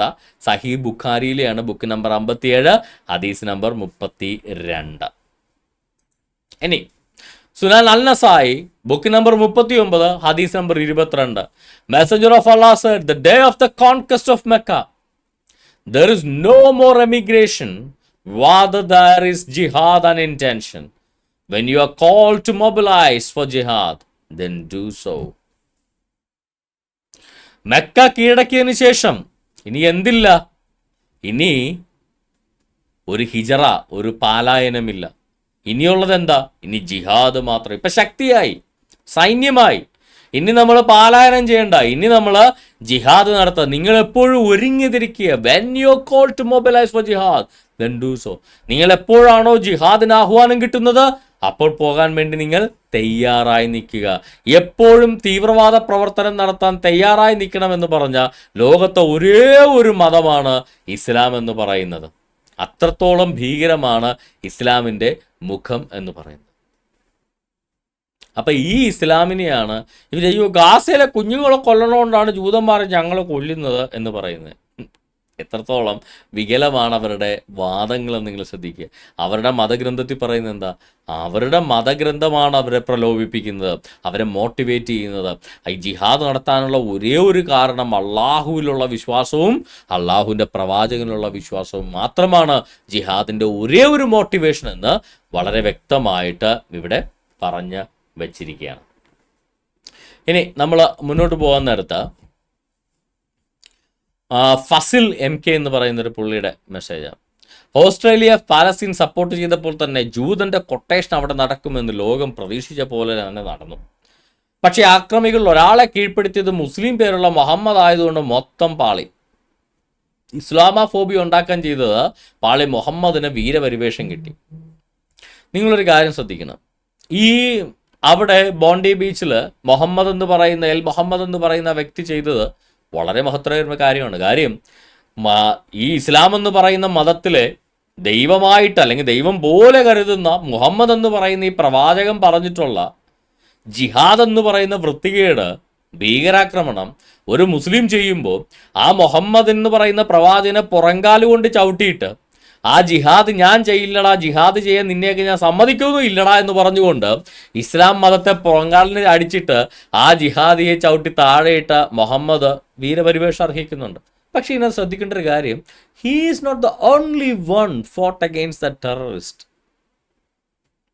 പക്ഷെ അവൻ്റെ കാര്യം മാത്രം എല്ലാവരും പറഞ്ഞു. എന്തുകൊണ്ടാണ്?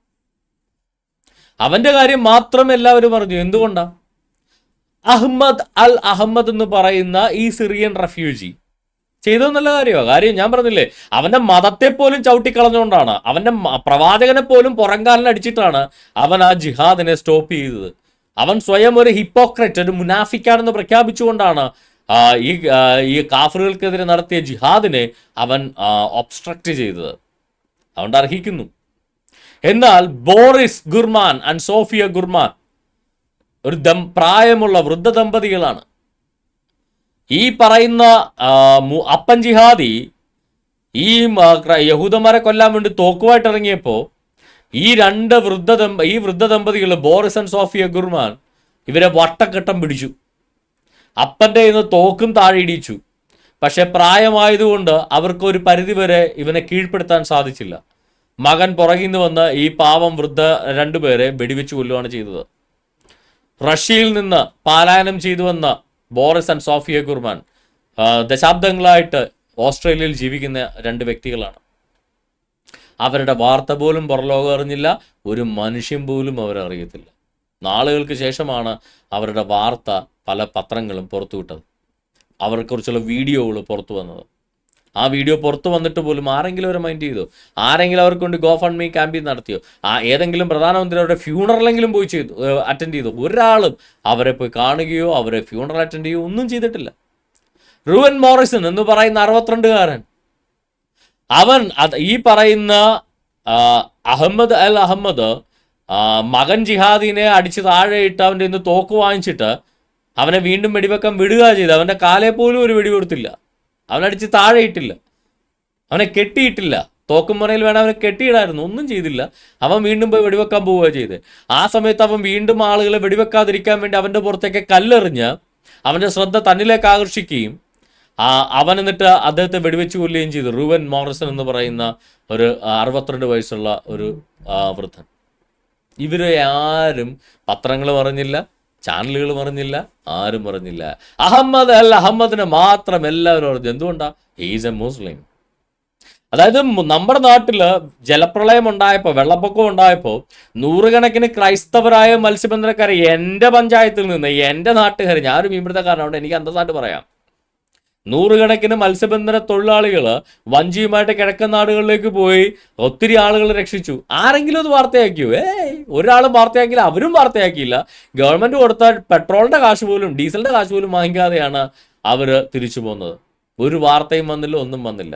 ഏതോ ഒരു ഫ്രോഡ്, അവൻ പിൽക്കാലത്ത് ഫ്രോഡ് കേസിനും മാല മോഷണ കേസിനും ഒക്കെ അകത്തായത്, ഇപ്പം മരിച്ചുപോയി. ആർക്കോ വേണ്ടി ഒന്ന് കുനിഞ്ഞു നിന്ന് കൊടുത്തു എന്ന് പറഞ്ഞാൽ അത് ഫോട്ടോയാക്കി വാർത്തയാക്കി ലോകമെമ്പാടും ഇസ്ലാമിൻ്റെ കാരുണ്യമായിട്ട് ഒരു പ്രകടിപ്പിച്ചു. നൂറുകണക്ക് ക്രൈസ്തവരും ഹൈന്ദവരും രക്ഷിച്ചത് ഒരാളും പ്രതികരിക്കുക. അതായത് ഇവരുടെ പ്രത്യേകത എന്ന് വെച്ചാൽ ഇവർക്ക് വേണ്ടി ഒരു വിങ് തന്നെ മീഡിയ അറ്റൻഷൻ കിട്ടാൻ വേണ്ടി ഇവർ ടാർഗറ്റ് ചെയ്ത് നടക്കുന്നുണ്ട്. ഇസ്ലാമിലെ ഏതെങ്കിലും ഒരുത്തൻ എന്തെങ്കിലും കാണിച്ചാൽ അതങ്ങ് പൊലിപ്പിച്ച് കാണിച്ച്, ഞാൻ പറഞ്ഞില്ലേ കഴിഞ്ഞ ദിവസം ഒരു കൊച്ചിൻ്റെ കാര്യം തന്നെ വന്നില്ലായിരുന്നു. ഏതോ ഒരു സോഷ്യൽ സയൻസ് റിസർച്ച് നടത്തുന്ന റിസർച്ചർക്ക് എന്തോ ഒരു സാധനം അടിച്ചുകുത്തി കൊടുത്തു എന്ന് പറഞ്ഞ് അവനൊരു പ്രോത്സാഹന സമ്മാനമായിട്ട് അവർ എന്തോ ഒരു കാര്യം കൊടുത്തു എന്ന് പറയുന്ന രേഖയൊന്നുമില്ല. എന്തോ കൊടുത്തു എന്ന് പറഞ്ഞ് അവൻ ആൽബർട്ട് ഐൻസ്റ്റീനാണ്, അവൻ ന്യൂട്ടൻ്റെ തലയിൽ കയറി വെക്കുന്നവനാണെന്നൊക്കെ പറഞ്ഞുകൊണ്ട് ഇസ്ലാമിക മാധ്യമങ്ങളെടുത്ത് ആഘോഷിച്ചു. ഇന്ത്യയിൽ തന്നെ 100 ചില്ലോനം പിള്ളേർക്ക് ആ യൂണിവേഴ്സിറ്റി ഫണ്ട് ചെയ്തിട്ടുണ്ട്. ഈ പറഞ്ഞ ഞാൻ പോലും യൂണിവേഴ്സിറ്റി ഫണ്ടിങ്ങിലാണ് PhD ചെയ്യുന്നത്, അതായത് യൂണിവേഴ്സിറ്റി സ്കോളർഷിപ്പിലാണ് PhD ചെയ്യുന്നത്. എനിക്ക് കിട്ടിയ സ്കോളർഷിപ്പിൻ്റെ 10 പോലും ആ ചെക്കന് കിട്ടിയിട്ടില്ല. ഇക്കണക്കിന് നിങ്ങൾ എന്നെ നല്ല വാർത്തയൊക്കെ കൊണ്ടു നടക്കണമല്ലോ, ഐസക് ന്യൂട്ടൻ്റെ തന്തപ്പടിയാന്ന് പറഞ്ഞു വേണം എന്നെ കൊണ്ടു നടക്കണമല്ലോ. കാര്യം ആ ചെക്കന് കിട്ടിയതിൻ്റെ എത്ര ഇരട്ടി യൂണിവേഴ്സിറ്റി സ്കോളർഷിപ്പോട് കൂടാണ് ഞാൻ എൻ്റെ PhD ചെയ്തുകൊണ്ടിരിക്കുന്നത്. അതാണ് അവസ്ഥ. നമുക്കൊക്കെ ഒരു വാർത്തയുമില്ല, ഇവന്മാർക്കൊക്കെ എന്തെങ്കിലും അപ്പ വാർത്തയാണ്. ഓക്കെ, അപ്പോൾ ഇതാണ് അനേക ആളുകൾ ആ ടെററിസ്റ്റിനെ ഫൈറ്റ് ചെയ്തു. അതിൽ അഹമ്മദ് മാത്രം ഫേമസ് ആയി. അവൻ്റെ അടുക്കൽ പ്രധാനമന്ത്രി ചെല്ലുന്നു, അവർ ചെല്ലുന്നു, ഇവർ ചെല്ലുന്നു, മുസ്ലിങ്ങളെടുത്തിട്ട് ആഘോഷിക്കുന്നു. പാലസ്തീനിലെ ഞാൻ ഇന്നിരുന്ന് പാലസ്തീനിലെ റമള്ള ന്യൂസിൻ്റെ അറബിക് ന്യൂസാണ്, അവിടെ ഫേസ്ബുക്ക് പേജ് ഇപ്പോൾ ട്രാൻസ്ലേഷൻ ലഭ്യമാണ്, നമുക്ക് നേരെ അടിച്ച് കാണാൻ പറ്റുമല്ലോ. റമള്ള ന്യൂസിൻ്റെ ഫേസ്ബുക്ക് പോസ്റ്റിൽ ഇവനെ ആൽബനീസി എന്ന് കാണുന്ന ഒരു ഫോട്ടോ ഇട്ടൊരു പോസ്റ്റ് ഉണ്ടായിരുന്നു. അതിൻ്റെ താഴെ ഇവനെ വഞ്ചകരെന്ന് വിളിക്കുന്ന ഇഷ്ടംപോലെ പോസ്റ്റുകളുണ്ട്. അവനെ അള്ളാഹു ശിക്ഷിക്കും, അവനെ ഇപ്പം ചത്തിൽ ഇവൻ പെട്ടെന്ന് ചത്തുപോട്ടെ, പണ്ടാറടങ്ങി പോട്ടെ എന്നൊക്കെ പറഞ്ഞുകൊണ്ട് അവനെ പ്രാകുന്ന നൂറുകണക്ക് പോസ്റ്റുകൾ അതിനെന്തെങ്കിലും കാണാൻ സാധിക്കും. ഓക്കെ, അപ്പം ഇതാണ് ഇവരുടെ ഒരു ട്രിക്ക്, ഒരു തന്ത്രം എന്ന് പറയുന്നത്. അടുത്ത ഒരു ആർഗ്യുമെൻ്റ് ഞാൻ കണ്ടത് ഇച്ചിരി നീണ്ടതാണ്, ഞാൻ നിങ്ങൾക്ക് വേണ്ടി വായിക്കാം. 1-ാം ലോക മഹായുദ്ധം മുസ്ലിങ്ങളായിരുന്നില്ല, ആയിക്കോട്ടെ. 2-ാം ലോക മഹായുദ്ധവും മുസ്ലിങ്ങളായിരുന്നില്ല. 20 മില്യൺ ഓസ്ട്രേലിയക്കാരെ കൊന്നത് മുസ്ലിങ്ങളായിരുന്നില്ല. വടക്കൻ അമേരിക്കയിലെ 100 മില്യൺ അമേരിക്കക്കാരെ കൊന്നത് മുസ്ലിങ്ങളായിരുന്നില്ല. തെക്കേ അമേരിക്കയിലെ 50 മില്യൺ അമേരിക്കക്കാരെ കൊന്നതും മുസ്ലിങ്ങളായിരുന്നില്ല. 180 മില്യൺ ആഫ്രിക്കൻ റൂമികളെ അടിമകളാക്കിയത് അത് പറയരുത്. മുഹമ്മദിന് കറുത്ത ആഫ്രിക്കൻ അടിമകളുണ്ടായിരുന്നു. അപ്പം 180 മില്യൺ കുറേ പേരെ മുഹമ്മദ് അടിമയാക്കിയിട്ടുണ്ട്. അതുകൊണ്ട് എന്താ കിടക്കങ്ങ് ഒന്ന് ചേർത്ത് പിടിച്ചോ. 180 മില്യൺ ആഫ്രിക്കൻ റൂമികളെ അടിമകളാക്കിയത് മുസ്ലിങ്ങളായിരുന്നില്ല. അപ്പം മുഹമ്മദ് മുസ്ലിം അല്ല എന്നാണ് പറയുന്നത്. മുഹമ്മദ് ഒരു വെളുത്തടിമക്ക് പകരമായിട്ട് 2 കറുത്തടിമകളെ വിറ്റയാളാണ് മുഹമ്മദ്. അതായത് ഒരു വെളുത്ത അടിമക്ക് തുല്യം 2 കറുത്തടിമ എന്നായിരുന്നു പുള്ളിയുടെ ലോജിക്ക്. എന്നിട്ട് പറയാ അതെല്ലാം മുസ്ലിങ്ങളായിരുന്നില്ലെന്നാണ് പറയുന്നത്. ഓക്കെ, ആയിക്കോട്ടെ, ഇനി മുഹമ്മദ് മുസ്ലിം അല്ലേ, പിന്നെ നമുക്കൊന്നും പറയാൻ പറ്റില്ലല്ലോ. അറ്റ്ലാന്റിക് അതേത് രാജ്യമാണോ? അറ്റ്ലാന്റിക്, ഇനി അന്റാർട്ടിക്കയാണോ? അറ്റ്ലാന്റിക് എന്ന് പറഞ്ഞ രാജ്യം ഉണ്ടെന്ന് എനിക്കറിയില്ല. ഇനി എൻ്റെ അറിവ് ചിലപ്പോൾ ഇല്ലായിരിക്കും. ഇനിയിപ്പോൾ ചന്ദ്രൻ വെട്ടിമുറിച്ചപ്പോൾ ഇല്ലാതായിപ്പോൾ രാഷ്ട്രം വല്ലതും ആയിരിക്കും. ഓക്കെ, ഹിരോഷിമയിലും നാഗാസാക്കിയിലും ആറ്റം ബോംബ് ഇട്ട് ലക്ഷക്കണക്കിന് മനുഷ്യർ ഒരു രാത്രിയോട് കൊന്നത് മുസ്ലിങ്ങളായിരുന്നില്ല. ഇങ്ങനെ നീണ്ടുപോവാണ് ലിസ്റ്റ്. ഞാൻ ചോദിക്കട്ടെ, കേരളത്തിൽ ഇന്നലത്തെ പത്രം നിങ്ങളെടുത്താൽ, ഇന്ന് രാവിലെ വന്ന പത്രം നിങ്ങളെടുത്ത് നോക്കിക്കഴിഞ്ഞാൽ മിനിമം ഒരു 10 കൊലപാതകത്തിൻ്റെ വാർത്ത അതിനകത്ത് കാണാം. ശരിയല്ല? 10 കൊലപാതകത്തിൻ്റെ വാർത്തയെങ്കിലും മിനിമം കാണും. ഈ കൊലപാതകം ചെയ്ത 10 പേരും ഒന്നുകിൽ BJP കാരനായിരിക്കും, അല്ലെങ്കിൽ CPM കാരനായിരിക്കും, അതുമല്ലെങ്കിൽ മുസ്ലിം ലീഗുകാരനായിരിക്കും, അതുമല്ലെങ്കിൽ കോൺഗ്രസ്സുകാരനോ കേരള കോൺഗ്രസ്സുകാരനായിരിക്കും. ആയിരിക്കുമല്ലോ. അതായത് 10 കൊലപാതകത്തിൻ്റെ വാർത്ത നിങ്ങളെടുത്താൽ അതിൽ കൊലപാതകം ചെയ്ത 10 പേര് കേരളത്തിലെ ഏതെങ്കിലും ഒരു രാഷ്ട്രീയ പാർട്ടിയുടെ പ്രവർത്തകനോ അനുഭാവിയോ ആയിരിക്കും. എന്ന് വെച്ചാൽ ആ 10ഉം രാഷ്ട്രീയ കൊലപാതകമാണോ? ഏതെങ്കിലും ഒരു മുസ്ലിം ലീഗുകാരൻ ഒരു കൊലപാതകം ചെയ്താൽ അത് മുസ്ലിം ലീഗ് ചെയ്ത രാഷ്ട്രീയ കൊലപാതകമാണോ? ഏതെങ്കിലും ഒരു CPM കാരൻ ഒരു കൊലപാതകത്തിൽ കേസിൽപ്പെട്ടാൽ അത് CPM നടപ്പിലാക്കിയ രാഷ്ട്രീയ കൊലപാതകമാണോ? അല്ല. രാഷ്ട്രീയ കൊലപാതകമെന്നും അത് CPM നടത്തിയ കൊലപാതകമെന്നും പറയണമെങ്കിൽ, അല്ലെങ്കിൽ അത് കോൺഗ്രസ് നടത്തിയ കൊലപാതകമാണെന്ന് പറയണമെങ്കിൽ, പാർട്ടിയുടെ നിർദ്ദേശപ്രകാരം കുറേ ആളുകൾ ഒരു പരിചയമില്ലാത്തവരെ വെട്ടിക്കൊന്നു കഴിഞ്ഞാൽ അത് പറയും. ഇപ്പം TPനെ വെട്ടിക്കൊന്ന ആളുകൾക്ക് TPയുമായിട്ട് ഒരു വ്യക്തിവിരോധവും ഇല്ല. അത് പാർട്ടിയുടെ നിർദ്ദേശപ്രകാരം കൊന്നുകൊണ്ടാണ് അത് രാഷ്ട്രീയ കൊലപാതകമായിട്ട് പോലീസ് കേസ് ഫ്രെയിം ചെയ്തതും പാർട്ടി സഖാക്കൾ അകത്ത് കിടന്നതും. അല്ലാതെ നൂറുകണക്ക് കൊലപാതകങ്ങളിൽ CPMകാർ പ്രതികളാകുന്നു, അതെല്ലാം പാർട്ടി പറഞ്ഞിട്ടാണോ? അല്ല. എത്രയോ കൊലപാതകങ്ങൾ നടക്കുന്നു, അതിനകത്ത് കോൺഗ്രസ്സുകാർ പ്രതികൾ, അതെല്ലാം കോൺഗ്രസ് നടത്തിയ കൊലപാതകമാണോ? അല്ല. അപ്പം എങ്ങനെയാണ് ഒരു കോൺഗ്രസ് മെമ്പർ ചെയ്യുന്ന കൊലപാതകം അയാൾ വ്യക്തിപരമായിട്ട് ചെയ്ത കൊലപാതകവും അല്ല അയാൾ പാർട്ടിപരമായിട്ട് ചെയ്ത കൊലപാതകവും എന്നുള്ള ഡിസ്റ്റിങ്ഷൻ എങ്ങനെയാണ് വരുന്നത്? ആ വേർതിരിവ് എങ്ങനെയാണ് വരുന്നത്? പാർട്ടിയുടെ നിർദ്ദേശപ്രകാരമാണ് ഒരാൾ കൊല നടത്തുന്നതെങ്കിൽ അത് ഒരു രാഷ്ട്രീയ കൊലപാതകമാണ്. ഒന്നാം ലോക മഹായുദ്ധം, അതിനകത്ത് രണ്ട് വശത്തും ക്രൈസ്തവരുണ്ടായിരുന്നു.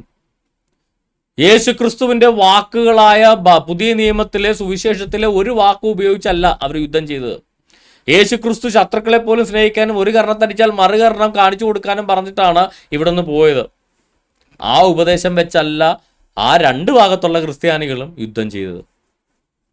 അപ്പം പിന്നെ അത് ക്രൈസ്തവ യുദ്ധമല്ല, അത് രണ്ട് രാജ്യങ്ങൾ തമ്മിലുള്ള യുദ്ധം മാത്രമാണ്.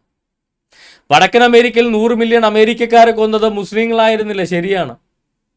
യേശുക്രിസ്തുവിന്റെ ഉപദേശം അനുസരിച്ചിട്ടല്ല, വിശുദ്ധ വേദപുസ്തകം അനുസരിച്ചിട്ടല്ല വടക്കേ അമേരിക്കയിൽ 100 മില്യൺ അടിമകളെ അല്ല 100 മില്യൺ അമേരിക്കക്കാരെ കൊന്നത്. അതുകൊണ്ട് അത് ക്രൈസ്തവ ആക്രമണമല്ല, അത് ബ്രിട്ടീഷുകാരെ നടത്തിയ ആക്രമണമാണ്. 180 മില്യൺ ആഫ്രിക്കൻ റൂമികൾ അടിമകളാക്കിയത് ഈ പുതിയ നിയമ വേദപുസ്തകം അനുസരിച്ചിട്ടല്ല. അതുകൊണ്ട് തന്നെ അത് ക്രൈസ്തവാക്രമണമല്ല, അത് മുസ്ലിങ്ങൾ നടത്തിയ ആക്രമണവും അല്ലെങ്കിൽ ബ്രിട്ടീഷുകാർ നടത്തിയ ആക്രമണവുമാണ്. എന്നാൽ ഈ ബോണ്ടേ ആക്രമണം എന്തുകൊണ്ടാണ്, ഹമാസിന്റെ ഭീകരാക്രമണം എന്തുകൊണ്ടാണ്, അജ്മൽ കസബ് നടത്തിയ ഭീകരാക്രമണം എന്തുകൊണ്ടാണ് ഇസ്ലാമിക തീവ്രവാദാക്രമണമായിട്ട് മാറുന്നത്? ആ ആക്രമണം നടത്തിയ അജ്മൽ കസബിന് ഈ പറയുന്ന ഇന്ത്യയിൽ അവൻ വെടിവെച്ച് കൊന്ന ഒരാളുമായി കണ്ടുപരിചയം പോയിട്ട് കേട്ടുപരിചയം പോലുമില്ല. ഛത്രപതി ശിവജി ടെർമിനസിൽ നിന്ന് ഇറങ്ങിയുന്നുണ്ട്, ആ റെയിൽവേ സ്റ്റേഷനിൽ ഇറങ്ങിയുന്ന കണ്ണി കണ്ട എല്ലാവരും വെടിവെച്ച് കൊല്ലുകയായിരുന്നു അവൻ ചെയ്തത്. അവനെ ജീവനോടെ പിടിക്കുകയും BBC അടക്കമുള്ള മാധ്യമങ്ങൾ അവൻ്റെ ജന്മദേശത്ത് നിന്ന് അവൻ്റെ അപ്പനെ അമ്മേനെ വരെ ഇൻ്റർവ്യൂ ചെയ്തുകൊണ്ട് മാത്രമാണ് അവൻ ജൂതനാൽ ആകാതെ രക്ഷപ്പെട്ടത്. എന്നിട്ട് പോലും അത് RSSകാരുണ്ടാക്കിയതാണെന്ന് പറഞ്ഞ് നടക്കുന്ന പൊട്ടന്മാർ ഇവിടെ ഇപ്പോഴും ഉണ്ട്. അവനെ ജീവനോടെ പിടിച്ച് BBC അടക്കമുള്ള മാധ്യമങ്ങൾ അവൻ്റെ പാകിസ്ഥാനിൽ അവൻ്റെ വീട്ടിൽ പോയി എൻ്റെ അപ്പനെ അമ്മേനെയും വരെ ഇൻ്റർവ്യൂ ചെയ്തിട്ട് പോലും അജ്മൽ കസബ് ജൂതനായിരുന്നു ഒരു സമയം വരെ, അവൻ RSSകാരനായിരുന്നു ഒരു സമയം വരെ. ഓക്കെ, ആ അജ്മൽ കസബ് ഒരു പരിചയമില്ലാത്ത ഇന്ത്യക്കാരെ കൊന്നൊടുക്കാൻ അവനെ പ്രേരിപ്പിച്ച ആപ്തവാക്യം കാഫറുകൾക്കെതിരെ ജിഹാദ് നടത്തുന്ന ഇസ്ലാമിക മുദ്രാവാക്യം. ജിഹാദ് എന്ന് പറയുന്നത് സാമൂഹിക ബാധ്യതയാണ് എന്നുള്ള, ഫർള് കിഫായയാണെന്നുള്ള ഇസ്ലാമിക മുദ്രാവാക്യം. ആ പാകിസ്ഥാനിൽ നിന്ന് വന്ന ഭീകരപ്രവർത്തകന് വേണ്ടി മയ്യത്ത് നിസ്കാരം നടത്താൻ കേരളത്തിലെ മുസ്ലിമിന്, അജ്മൽ കസബിനെ ജീവിതത്തിൽ ഒരിക്കൽ പോലും കണ്ടിട്ടില്ലാത്ത കേരളത്തിലെ മുസ്ലിം, അവന് വേണ്ടി മയ്യത്ത് നിസ്കാരം നടത്താൻ അവരെ പ്രേരിപ്പിച്ചത് എന്താ? ജിഹാദ് എന്ന് പറയുന്നത് ഇസ്ലാമിനെ സംബന്ധിച്ചിടത്തോളം യുദ്ധമല്ലാത്ത കാലത്ത് അത് സാമൂഹിക ബാധ്യതയാണ്, കളക്റ്റീവ് റെസ്പോൺസിബിലിറ്റിയാണ്, ഫർള് കിഫായയാണ്. അപ്പൊ എന്ത് ചെയ്യും? ഒരുത്തൻ ചെയ്താൽ മനസ്സുകൊണ്ടോ ശരീരം കൊണ്ടോ അവനെ പിന്തുണക്കണം. അങ്ങനെ പിന്തുണച്ചു കഴിഞ്ഞാൽ ആ പുണ്യം അവനും കിട്ടും, അവൻ്റെ കടം വീടും. അവൻ്റെ സാമൂഹിക ബാധ്യത എന്നുള്ള ആ ബാധ്യത, കടം അവന് വീണ്ടും കിട്ടും. അതിനുവേണ്ടിയാണ് അജ്മൽ കസബ് കാഫറുകളെ കൊന്നതും ആ അജ്മൽ കസബിന് വേണ്ടി ഇന്ത്യയിലെ മുസ്ലിങ്ങൾ എന്ത് ചെയ്ത്, കേരളത്തിലെ മുസ്ലിങ്ങൾ മയ്യത്ത് നിസ്കാരം നടത്തിയത്. അപ്പോൾ നമ്മൾ ഈ കാണുന്ന ഇസ്ലാം എന്ന് പറയുന്ന പ്രത്യയശാസ്ത്രം അനുസരിച്ചിട്ട് കൊല നടത്തുന്നതുകൊണ്ടാണ്.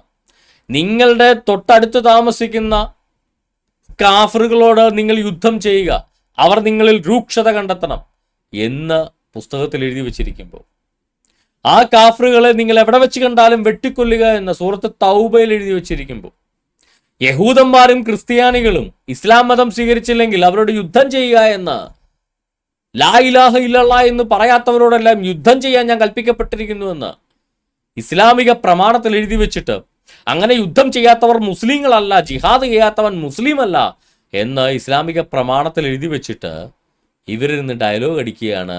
എന്ത്? അത് ഇസ്ലാമിക ഭീകരാക്രമണമല്ല എന്ന്. അപ്പോൾ ഒന്നാം ലോക മഹായുദ്ധമോ ജപ്പാനിൽ അമേരിക്ക ബോംബിട്ടതോ അത് ഈ ക്രൈസ്തവ ഭീകരാക്രമണമൊന്നുമല്ല. കാര്യം യേശു ക്രിസ്തുവിൻ്റെ വാക്കുകൾ ഉപയോഗിച്ചല്ല, അതിനനുസരിച്ചിട്ടല്ല അവർ ചെയ്തത്, അതിനെതിരായിട്ടാണ് അവർ ചെയ്തത്. എന്നാൽ ഈ പറയുന്ന ഇസ്ലാമിക ടെററിസ്റ്റ് ആക്രമണങ്ങളെല്ലാം ഇസ്ലാമിക ആക്രമണം എന്ന് പറയാൻ കാരണം അതൊരു മുസ്ലിം ചെയ്തത് കൊണ്ടല്ല, അത് ഇസ്ലാം എന്ന് പറയുന്ന പ്രത്യയശാസ്ത്രം അവനെ കൊണ്ട് ചെയ്യിച്ചത് കൊണ്ടാണ്. അത് ഇസ്ലാമിക ടെററിസ്റ്റ് ആക്രമണമാകുന്നത്. അപ്പോൾ ഒരു കൊലപാതകം നടത്തിയ ആൾ കോൺഗ്രസ് അനുഭാവിയാണോ CPM അനുഭാവിയാണോ എന്നത് വെച്ചിട്ടല്ല ഒരു കൊലപാതകം രാഷ്ട്രീയ കൊലപാതകമാകുന്നത്. അതുപോലെ തന്നെയാണ് ഒരു തീവ്രവാദി ആക്രമണം നടത്തുന്നവൻ അവൻ ഏത് മതക്കാരനാണെന്നത് വെച്ചിട്ടല്ല ഒരു തീവ്രവാദി ആക്രമണം മതത്തിൻ്റെ തലയിൽ വരുന്നത്. ഏത് മതത്തിൻ്റെ പ്രത്യയശാസ്ത്രം അനുസരിച്ചാണ് അവനത് ചെയ്തത്, ഏത് മതം ആവശ്യപ്പെട്ടതിനനുസരിച്ചിട്ടാണ് അവൻ ചെയ്തത് എന്നതിൻ്റെ അടിസ്ഥാനത്തിലാണ് അത് തീവ്രവാദി ആക്രമണം, മതത്തിൻ്റെ പേരിലുള്ള തീവ്രവാദി ആക്രമണമായി മാറുന്നത്. ഈ ലോകത്ത് നിന്ന് നിലവിലുള്ളതിൽ ലോകത്ത് ഒരേ ഒരു മതം മാത്രമാണ് അന്യമതസ്ഥരെ കൊന്നൊടുക്കാൻ അനുയായികൾ ഉപദേശിക്കുന്ന മതം, അത് ഇസ്ലാം മതമാണ്. അതുകൊണ്ടാണ് മുസ്ലിം തീവ്രവാദി ആക്രമണം എന്നല്ലാതെ ക്രിസ്ത്യൻ തീവ്രവാദി ആക്രമണമെന്നോ ബുദ്ധ തീവ്രവാദി ആക്രമണമെന്നോ ഹിന്ദു തീവ്രവാദി ആക്രമണമെന്നോ നമ്മൾ കേൾക്കാത്തത് അതുകൊണ്ടാണ്. കാര്യം ഹൈന്ദവരുടെ ഒരു മതഗ്രന്ഥത്തിലും അന്യമതക്കാരെ കൊല്ലാൻ പറയുന്നില്ല. ക്രൈസ്തവരുടെ ഒരു ഗ്രന്ഥത്തിലും നിങ്ങൾ മതം മാറാത്തവരെല്ലാം കൊന്നൊടുക്കാൻ പറയുന്നില്ല. യഹൂദന്മാരുടെ എന്താ പറയുക, ഈ പറയുന്ന ബുദ്ധന്മാരുടെ ഒരു ഗ്രന്ഥത്തിലും മതം മാറാത്തവരെ കൊന്നൊടുക്കാൻ പറയുന്നില്ല. മതം മാറിയില്ലെങ്കിൽ കൊല്ലാൻ പറയുന്ന ഒരേ ഒരു ഗ്രന്ഥവും പ്രത്യയശാസ്ത്രവും ഇസ്ലാം മാത്രമാണ്. മറ്റൊരു മതക്കാരിലും അത്തരത്തിലുള്ളൊരു പ്രത്യയശാസ്ത്രം ഇന്നില്ല എന്നുള്ളതാണ് വാസ്തവം. അപ്പോൾ ഗഫൂർ ഖാ ദോസ്തിൻ്റെ കാര്യം മനസ്സിലായി എന്ന് വിശ്വസിക്കുന്നു. നമുക്ക് മുന്നോട്ട് പോകാം. അടുത്ത അബ്ദു ഫിലോസഫിക്കൽ സ്റ്റാൻഡ്. ആരും തീവ്രവാദിയായി ജനിക്കുന്നില്ല, സംഭവം ശരിയാ. മുഹമ്മദാണ് എല്ലാവരെയും തീവ്രവാദിയായിട്ട് മാറ്റുന്നത്. ഒരു സമൂഹത്തെ അടിച്ചമർത്താനും ഉന്മൂലനം ചെയ്യാൻ ശ്രമിക്കുമ്പോഴും അവൻ പ്രതികരിക്കുമെന്ന്. ഏത് സമൂഹത്തെ? ഓസ്ട്രേലിയയിൽ ഏത് മുസ്ലിമിനെ ആരടിച്ചമർത്തിയെന്നാണ് പറയുന്നത്? ഓസ്ട്രേലിയ ക്രിസ്ത്യാനികളെ മുസ്ലിങ്ങളായി അടിച്ചമർത്തുന്നത്. ഏതെങ്കിലും ക്രിസ്ത്യാനികൾ കൂട്ടം ചേർന്ന് മുസ്ലിങ്ങൾ ഓസ്ട്രേലിയ കൊന്നിട്ടുണ്ടോ? ഇല്ല. എത്ര മുസ്ലിങ്ങൾ ഭീകരാക്രമണമാണ് ഓസ്ട്രേലിയ നടന്നത്? അപ്പോൾ ഇവരുടെ ലോജിക്ക് എന്താ? ഇസ്രായേലിൽ ഗാസക്കാരെ തീവ്രവാദി ആക്രമണം നടത്തിയതിന് പകരമായിട്ട് ഇസ്രായേൽ കുനിച്ചു ചേർത്തി കൂമിനിട്ടിടിച്ചത്, അതിനുവേണ്ടി അങ്ങ് ഓസ്ട്രേലിയ വരെ അവർ പ്രതികരിക്കുമെന്ന്. എൻ്റെ ചോദ്യം ഇത്രയേ ഉള്ളൂ, ആദ്യം ചോദിച്ച അതേ കാര്യം. അങ്ങനെയാണെങ്കിൽ പാകിസ്ഥാനിലെ മുസ്ലിങ്ങൾ ഇന്ത്യയിൽ വന്ന് ഭീകരാക്രമണം നടത്തിയാൽ ഇന്ത്യയിലെ മുസ്ലിങ്ങളെ കുനിച്ചേർത്തിരിക്കണമെന്നാണോ നിങ്ങൾ ഉദ്ദേശിക്കുന്നത്? അങ്ങനെയാണല്ലോ. അങ്ങനെയാണെങ്കിൽ അജ്മൽ കസബ് ഇവിടെ കൊന്നതിനെ കേരളത്തിലെ മുസ്ലിങ്ങൾ എല്ലാത്തിനും നിരത്തിയെടുത്ത് വെടിവെച്ചോളണോ? ആരും തീവ്രവാദിയെ ജനിക്കുന്ന ഒരു സമൂഹത്തെ അടിച്ചമർത്താനും ഉന്മൂലനം ചെയ്യാനും ശ്രമിക്കുമ്പോൾ പ്രതികരിക്കുമെന്ന്.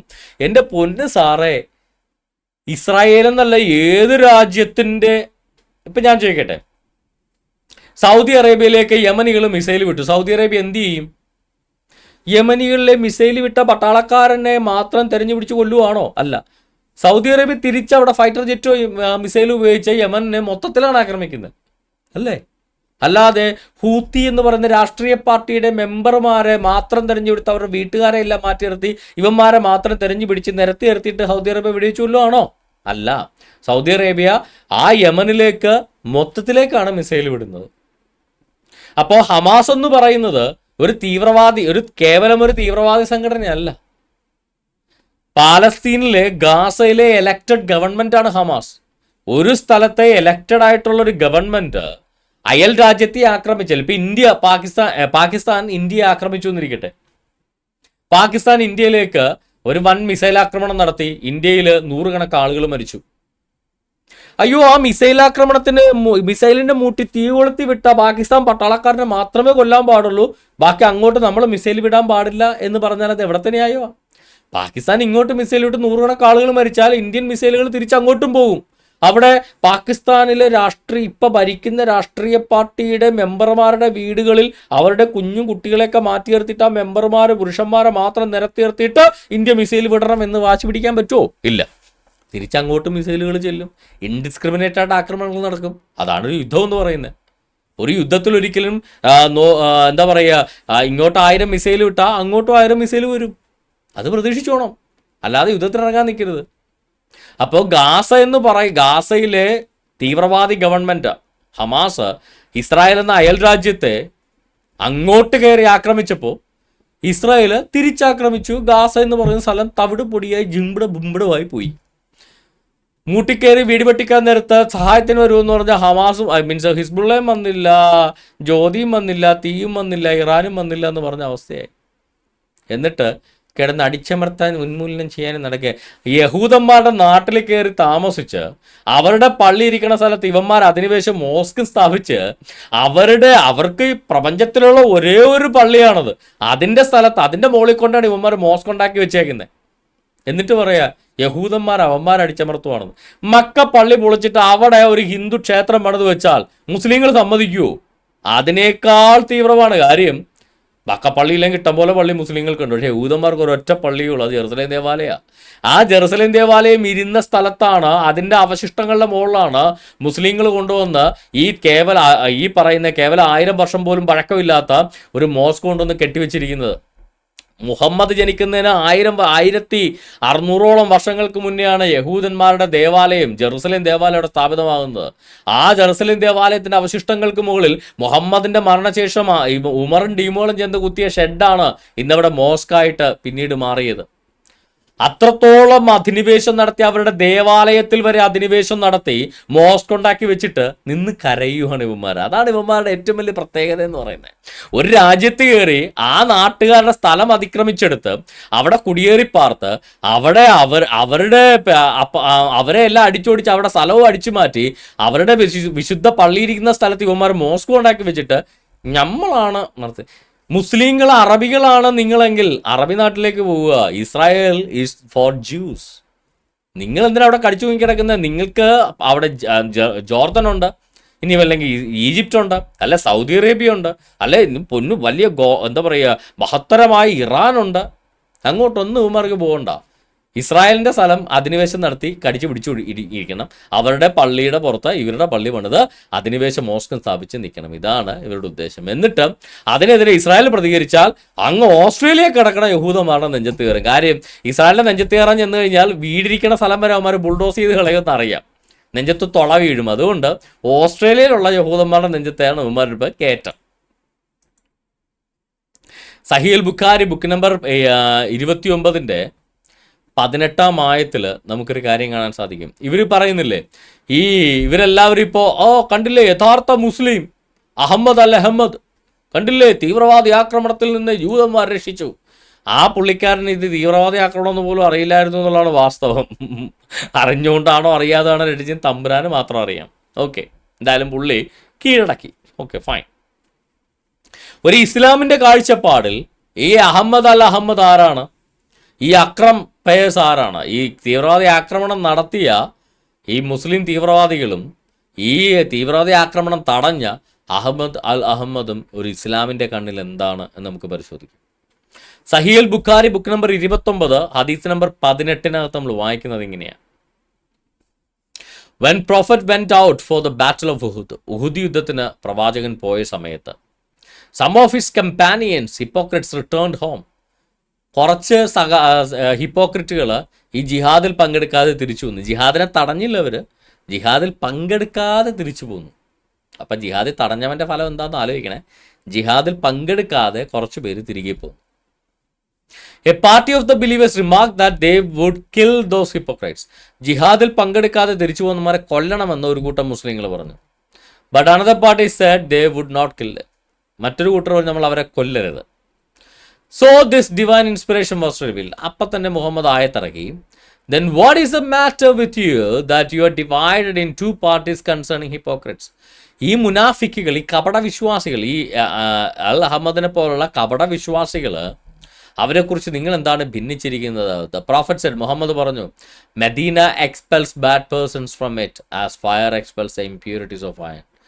ഒരു ഇരുമ്പിൽ നിന്ന് ഇംപ്യൂരിറ്റീസ്, തുരുമ്പ്, തീ, അഗ്നി ഇല്ലാതാക്കുന്നത് പോലെ മദീന അതിലെ അഴുക്കുകളെ ഇല്ലാതാക്കുമെന്ന്. അതായത് ഈ ഹിപ്പോക്രറ്റുകളെ നാട് കടത്തും എന്നാണ് മുഹമ്മദ് പറഞ്ഞത്. മദീനയിൽ നിന്ന് അവരെ എക്സ്പെൽ ചെയ്യുമെന്ന്. മദീനയാണ് അന്ന് രാജ്യം. നിങ്ങളൊന്ന് ആലോചിച്ച് നോക്കുക. ജിഹാദിന് പോയിട്ട് അത് ജിഹാദിൽ പങ്കെടുക്കാതെ തിരിച്ചു പോകുന്നതിന് അവർക്ക് നാട് കടത്തലായിരുന്നു ശിക്ഷ. അപ്പോൾ ജിഹാദിന് തടയിട്ട എൽ അഹമ്മദിയുടെ ശിക്ഷ എന്തായിരിക്കും നിങ്ങൾ ആലോചിച്ച് നോക്കുക. ജിഹാദ് എന്ന് പറയുന്നത് ഇസ്ലാമിക പുണ്യകർമ്മമാണ്. കാഫറുകളെ കൊല്ലുക എന്നുള്ളത്, ഒരു ജൂതനെ കൊല്ലുക എന്നുള്ളത് ഇസ്ലാമിലെ പുണ്യകർമ്മമാണ്. അവരെല്ലാ വർഷവും നിർബന്ധമായിട്ടും ചെയ്യേണ്ട ഒരു കർമ്മമാണത്. അപ്പോഴതിനെ അതിൽ നിന്ന് പിന്തിരിഞ്ഞു പോരുന്നവരെ പോലും നാട് കടത്തണമെന്നാണ്. കൊല്ലണമെന്നൊരു കൂട്ടർ പറഞ്ഞു, കൊല്ലരുതെന്ന് മറുകൂട്ടർ പറഞ്ഞു. അവസാനം മുഹമ്മദ് ആയത്തിറക്കി അവരെ മദീന എക്സ്പെൽ ചെയ്യും, അന്നത്തെ ഇസ്ലാമിക രാജ്യത്തിൽ നിന്ന് അവരെ നാട് കടത്തണം എന്ന് പറഞ്ഞു. അപ്പോൾ ഇത് ജിഹാദ് പങ്കെടുത്തില്ല എന്നത് പോട്ടെ, ജിഹാദ് തടഞ്ഞ അൽ അഹമ്മദിയെ നാട് കടത്തുക എന്നുള്ളതാണ് ഇസ്ലാമിൻ്റെ കണ്ണിൽ അയാൾക്കുള്ള ശിക്ഷ എന്ന് പറയുന്നത്. എന്തുകൊണ്ടാണ് ഇവർ ജ്യൂസിനെ കൊന്നൊടുക്കുന്നത്? അങ്ങ് ഇസ്രായേലിൽ ഇസ്രായേൽ അടിക്കുന്നതുകൊണ്ടാണോ 20,000 കിലോമീറ്റർ അകലെയുള്ള ഓസ്ട്രേലിയയിലെ ജ്യൂസിനെ ഇവർ കൊന്നൊടുക്കുന്നത്? സഹീൽ ബുഖാരി ബുക്ക് നമ്പർ 56 139 എന്താ പറയുന്നത്? Book number 56 hadith number 139 Sahih Bukhari, narrated by Abu Huraira. Allah's messenger said, "The hour will not be established until you fight the Jews and stone behind which a Jew will be hiding will say, oh Muslim, there is a Jew hiding behind me, so kill him." യഹൂദന്മാരെ മുസ്ലിങ്ങൾ കൊന്നൊടുക്കും, അതുവരെ അന്ത്യകാലം വരത്തില്ല. അന്ന് കല്ലിന്റെ പുറകിൽ യഹൂദന്മാർ മറഞ്ഞിരുന്നാൽ ആ കല്ല് വിളിച്ചു പറയും, മുസ്ലിമേ ഇങ്ങോട്ട് വരൂ, ഇതാ ഒരു യഹൂദൻ ഇവിടെ മറഞ്ഞിരിക്കുന്നവനെ കൊന്നുകളയുക എന്ന കല്ല് വിളിച്ചു പറയുമെന്ന്. യഹൂദനെ കൊല്ലുക എന്ന് പറയുന്ന ആറ്റിറ്റ്യൂഡ് ഈ ഗാസക്കാര് മുസ്ലിം ആകുന്നതിന് മുന്നേ ഉള്ളതാണ്. ഗാസക്കാരൊക്കെ മുസ്ലിം ആയതെന്നാ? ഗാസക്കാരൊക്കെ കനനൈറ്റ്സ് പേഗൻ റിലീജിയൻ പിന്തുടരുന്ന ആളുകളായിരുന്നു. ബാലിനെ ആരാധിക്കുന്നവരായിരുന്നു ഗാസക്കാര്. പാലസ്തീനികളാണ്. അവരുടെ മതത്തിൽ ബാല്, അഷേര തുടങ്ങിയ നൂറുകണക്ക് ദേവന്മാരെ ആരാധിക്കുന്ന ഒരു മതവിഭാഗങ്ങളെ, ഒരു ബഹുദൈവ മതവിശ്വാസികളായിരുന്നു ഗാസക്കാരൊക്കെ അബ്രഹാമിന് മുന്നേ ഉള്ളതാണ് ഗാസയിലെ പാലസ്തീൻ ഭരണം എന്ന് പറഞ്ഞ. ആ ഗാസക്കാര് എന്നാണ് മുസ്ലിം ആയത്? മുഹമ്മദ് മരിച്ച ഉമറിന്റെ കാലം കഴിഞ്ഞിട്ടാണ് ഗാസക്കാരൊക്കെ മുസ്ലിം ആകുന്നത്. മുഹമ്മദിന്റെ കാലത്ത് ഈ ഗാസ ഉണ്ടാകുന്നതിന് മുന്നേ ഇവർ പറയുന്നത് എന്താ? മുഹമ്മദ് പറഞ്ഞേക്കണ എന്താ? യഹൂദന്മാരെ കൊല്ലുക, മുസ്ലിങ്ങളോട് കല്ല് വരെ പറയും, ഇങ്ങോട്ട് വാ, യഹൂദനെ കൊല്ലുക. അതായത് യഹൂദനെ കൊല്ലുക എന്നുള്ളത് ഈ ഗാസയോ ഈ ഇന്നത്തെ മോഡേൺ ഇസ്രായേൽ രാഷ്ട്രമൊക്കെ ഉണ്ടാകുന്നതിന് മുന്നേ ഉള്ള പ്രസ്ഥാനമാണ്. യഹൂദനെ ഓടിച്ചിട്ട് കൊല്ലുക എന്നുള്ള ഈ ഇസ്ലാമിന് അതിൻ്റെ ചേതോവികാരം, അതിൻ്റെ മോട്ടിവേഷൻ, അതിൻ്റെ എല്ലാം എന്ന് പറയുന്നത് മുഹമ്മദ് എന്ന് പറയുന്ന ഇസ്ലാമിക പ്രവാചകനാണ്, തീവ്രവാദിയാണ്, ഫാസിസ്റ്റാണ്.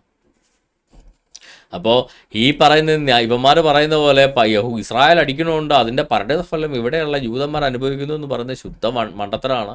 ഇസ്രായേൽ എന്നല്ല, ഗാസക്കാർ മുസ്ലിം ആകുന്നതിന് മുന്നേ ഉള്ള പ്രസ്ഥാനമാണ് ഇസ്രായേലിനെ കൊല്ലുക, ജൂതന്മാരെ കൊല്ലുക എന്നുള്ളത്. സഹീൽ ബുഖാരി ബുക്ക് നമ്പർ 56 ഹദീസ് നമ്പർ 235. ഈ ജിഹാദ് എന്ന് പറയുന്നത് ഒരു നാട്ടിൽ ഒതുങ്ങി നിൽക്കുന്നതല്ല. മുഹമ്മദ് മക്കയും മദീനയൊക്കെ പിടിച്ചടക്കി കഴിഞ്ഞപ്പോൾ മുഹമ്മദ് സീസർക്ക് വരെ ഭീഷണി കത്തയച്ചു, നീ മതം മാറിയില്ലെങ്കിൽ ഞങ്ങൾ നിങ്ങളെ കൊല്ലൂ എന്ന് പറഞ്ഞിട്ടുണ്ട്.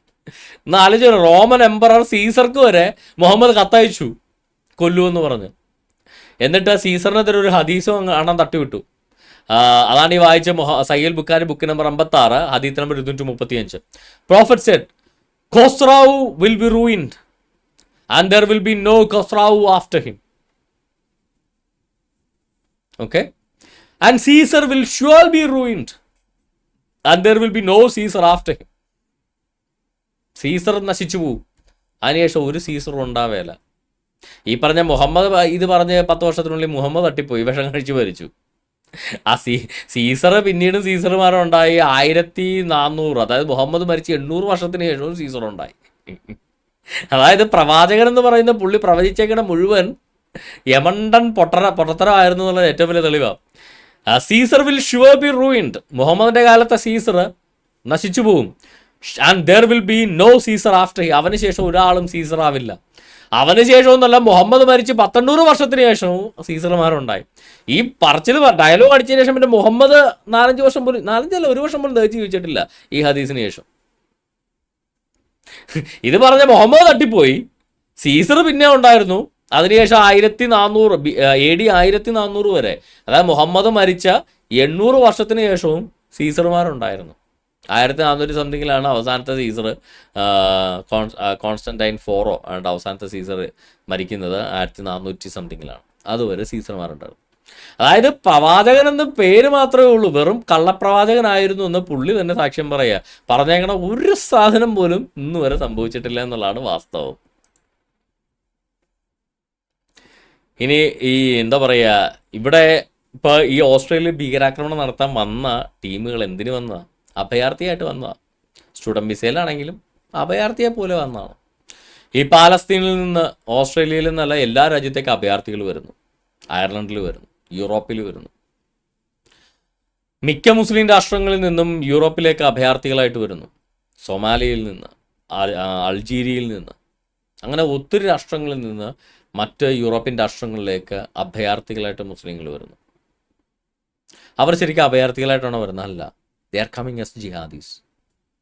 അവർ ജിഹാദ് നടത്താൻ വേണ്ടി ജിഹാദികളായിട്ടാണ് വരുന്നത്, അല്ല അഭയാർത്ഥികളായിട്ടല്ല. കാര്യം ഒരുവൻ മുസ്ലിമാണോ അവൻ ഇനി അഭയാർത്ഥിയായിട്ട് പോവില്ല എന്നാണ് മുത്തു പറഞ്ഞേക്കുന്നത്. Narrated by Mujahid, Sahih Bukhari, book number 64, hadith number 340. Narrated by Mujahid, I said to Ibn Umar, I want to migrate to Sham. ഞാൻ സിറിയയിലേക്ക് മൈഗ്രേറ്റ് ചെയ്യാൻ ആഗ്രഹിക്കുന്നു എന്ന് മുജാഹിദ് ഉമറിനോട് പറഞ്ഞു, ഇബ്നു ഉമറിനോട് പറഞ്ഞു. അപ്പോൾ അവൻ പറഞ്ഞു, there is no migration but jihad. ഇനി മുതൽ മൈഗ്രേഷൻ, ഹിജറ ഇല്ല, ഇമിഗ്രേഷൻ ഇല്ല, ഇനി മൈഗ്രേറ്റ് ചെയ്യാൻ പാടില്ല. പകരമുള്ളത് ജിഹാദിന് വേണ്ടി പോകാം, അല്ല അഭയാർത്ഥിയായിട്ട് പോകാൻ പാടില്ല. നിങ്ങൾക്ക് പോകണമെങ്കിൽ ജിഹാദായിട്ട് പോകാം. Go and offer yourself for jihad. നീ ഏത് നാട്ടിലേക്ക് പോവുകയാണെങ്കിലും നീ അഭയാർത്ഥിയായിട്ട് പോകാൻ പാടില്ല. നീ അവിടെ ചെന്ന് ജിഹാദ് നടത്താൻ വേണ്ടി നിന്നെ തന്നെ സമർപ്പിക്കുക. And if you find an opportunity for jihad, നീ അവിടെ ഒരു ജിഹാദ് നടത്താനുള്ള ഒരു സാധ്യത അവിടെ ഉണ്ടെങ്കിൽ സ്റ്റേ ദെയർ, നീ അവിടെ താമസിക്കുക. Otherwise come back. ഇന്ന് ആലോചിച്ച് നോക്കണേ. അതായത് മുസ്ലിങ്ങൾ മറ്റു രാജ്യങ്ങളിലേക്ക് അഭയാർത്ഥികളായിട്ടല്ല പോകുന്നതെന്ന് Sahil Bukhari, book number 64, hadith number 350 പച്ചക്ക് എഴുതി വെച്ചേക്കുകയാണ്. മുസ്ലിങ്ങൾക്കുള്ള ഇൻസ്ട്രക്ഷൻ, നിങ്ങൾ മൈഗ്രേറ്റ് ചെയ്യുക, അതായത് നിങ്ങൾ ഈ ഹിജറ ചെയ്യുക, പാലായനം ചെയ്യുക എന്നൊന്നും ഇനി ഇല്ല. മൈഗ്രേഷൻ എന്നുള്ള ഇനിയും ഇല്ല. അഭയാർത്ഥികളായിട്ട് ഇനിയുള്ളൊരു പോക്കില്ല. മക്ക കീഴടക്കിയതിന് ശേഷം ദർ ഇസ് നോ മൈഗ്രേഷൻ. മുഹമ്മദിൻ്റെ വാക്കാണത്. ഇനി നിങ്ങൾ പോവുകയാണെങ്കിൽ നിങ്ങളത് ജിഹാദിന് വേണ്ടിയായിരിക്കണം പോകേണ്ടത്. അപ്പം ഈ പറയുന്ന ഇമിഗ്രൻസ് വരുന്ന എന്തിനാ? ജിഹാദ് നടത്താൻ വേണ്ടിയാണ്. If you find an opportunity for jihad, stay there. നിങ്ങൾ അവിടെ പോയിട്ട്, ഇപ്പം ഇംഗ്ലണ്ടിൽ മുസ്ലിങ്ങൾ ചെല്ലുന്നു, അവരവിടെ ചെല്ലുന്നത് ജിഹാദ് നടത്താൻ വേണ്ടിയാണ്. ജിഹാദ് നടത്താനുള്ള സാധ്യത ഉണ്ടോ എന്ന് നോക്കുന്നു. ഓ, സാധ്യതയുണ്ട്, ഇവിടെ നിന്നാൽ ജിഹാദ് നടത്താം. അങ്ങനെയാണെങ്കിൽ അവിടെ നിൽക്കുക, അതർവൈസ് കം ബാക്ക്. അപ്പോൾ ഈ പറയുന്ന മറ്റ് രാജ്യങ്ങളിലേക്ക് കൊലം കുത്തി ഒഴുകുന്ന ഈ മൈഗ്രേഷൻ എന്ന് പറയുന്നത്, ഇറ്റ് ഈസ് നോട്ട് മൈഗ്രേഷൻ, അത് ജിഹാദാണ്. അവർ കാഫറുകളെ കൊന്നൊടുക്കി, ഇതര മതസ്ഥരെ കൊന്നൊടുക്കി ഇസ്ലാമിക രാഷ്ട്രം സ്ഥാപിക്കാനുള്ള അവരുടെ യുദ്ധയാത്രയാണ് അവിടെ നടക്കുന്നത്. അല്ലാതെ ഒരിക്കലും ഒരു പാവത്തുങ്ങളുടെ യുദ്ധക്കെടുതിയിൽ സങ്കടപ്പെട്ടു വരുന്ന, എല്ലാം നഷ്ടപ്പെട്ടു വരുന്നവരുടെ മൈഗ്രേഷൻ അല്ല നിങ്ങൾ കണ്ടുകൊണ്ടിരിക്കുന്നത്. നിങ്ങൾ കണ്ടുകൊണ്ടിരിക്കുന്നത് മുഹമ്മദിൻ്റെ വാക്കും കേട്ട് വരുന്ന ജിഹാദികളുടെ ഒരു സൈനിക യാത്രയാണ് നിങ്ങൾ കണ്ടുകൊണ്ടിരിക്കുന്നത്. അവർ മൈഗ്രേറ്റ് എന്ന് പറയുന്നത് അവരുടെ തട്ടിപ്പ് മാത്രമാണ്. അവർ വരുന്നത് ജിഹാദിനാണ്. അവർ ഒരു സ്ഥലത്ത് വന്ന് താമസിച്ചാൽ അത് ജിഹാദിന് പറ്റിയ സ്ഥലമാണെന്ന് അവർക്ക് ബോധ്യമുള്ളത് കൊണ്ടാണ്. ജിഹാദിന് പറ്റിയ ഇടമല്ലെങ്കിൽ അവർ അപ്പം തന്നെ അവിടെ നാട് വിട്ടു പോകും എന്നുള്ളതാണ് വാസ്തവം. ഇത്രയും കേട്ടതിൽ നിന്ന് നിങ്ങൾക്ക് എന്ത് മനസ്സിലായി? ഒരു മുസ്ലിം കൊല്ലുന്നത് കൊണ്ടല്ല, ഒരു മുസ്ലിം കൊലപാതകം ചെയ്താൽ അത് ഇസ്ലാമിക തീവ്രവാദി ആക്രമണമൊന്നും ആവില്ല. ഒരു മുസ്ലിമും അമുസ്ലിം തമ്മിലൊരു വഴക്കുണ്ടായി, ഒരു മുസ്ലിം കത്തിയെടുത്ത് കുത്തിരി മുസ്ലിമിനെ കൊന്നു, അത് ഇസ്ലാമിക തീവ്രവാദി ആക്രമണമല്ല. ഒരു മുസ്ലിം ഇസ്ലാമിലെ തിയോളജി അനുസരിച്ച്, ഇസ്ലാമിലെ വേദശാസ്ത്രം അനുസരിച്ച്, ഇസ്ലാമിലെ കർമ്മശാസ്ത്രം അനുസരിച്ച് ജിഹാദ് ചെയ്യാൻ പുറപ്പെട്ട് ആ ജിഹാദിൽ കാഫറുകളെ കൊന്നൊടുക്കിയാൽ അത് തീവ്രവാദി ആക്രമണം. മൈഗ്രേഷൻ എന്ന് പറയുന്നത് it's not real. Muslim migration is not real. അവർ ചെയ്യുന്നത് മൈഗ്രേഷൻ അല്ല, അവർ ജിഹാദിന് വേണ്ടി ആളെ കൂട്ടുകയാണ് അവർ ചെയ്യുന്നത്. അത് കേരളത്തിൽ വരുന്ന ബംഗ്ലാദേശികളാണെങ്കിലും ശരി, അവർ ചെയ്യുന്നത് ജിഹാദിന് ആളെ കൂട്ടുകയാണ്. ഇത് ഞാൻ പറഞ്ഞതല്ല, ഇസ്ലാമിൻ്റെ ശരീഅത്തിനകത്തുള്ള സഹീഹ് ബുഖാരിയുടെ അകത്തുള്ള കാര്യമാണ് ഞാൻ ഈ പറഞ്ഞത്, അല്ലാതെ എൻ്റെ വ്യക്തിപരമായ വാക്കുകളല്ല. ഇത്രയും പറഞ്ഞുകൊണ്ട് ഇത്തെ പ്രോഗ്രാം ഞാൻ വൈൻഡപ്പ് ചെയ്യുകയാണ്. ഇത്ര നേരം എന്നെ കേട്ട എല്ലാവർക്കും കർത്താവായ യേശു ക്രിസ്തു നാമത്തിൽ നന്ദി സ്നേഹവന്ദനത്തെ അറിയിക്കുന്നു. നമുക്ക് ക്ലബ് ഹൗസിൽ നമുക്ക് ഓഡിയൻസ് ഉണ്ട്, അതുപോലെ വാട്സപ്പിൽ കോൾ ചെയ്യുന്നവരുണ്ട്. നമുക്കൊരു 5-10 മിനിറ്റ്സ് നമുക്ക് ആരെങ്കിലും ഉണ്ടെങ്കിൽ നോക്കിയിട്ട് നമുക്ക് ഇന്നത്തെ പ്രോഗ്രാം വൈൻഡപ്പ് ചെയ്യാം. ദൈവം നിങ്ങളെല്ലാവരും ധാരാളമായിട്ട് അനുഗ്രഹിക്കട്ടെ.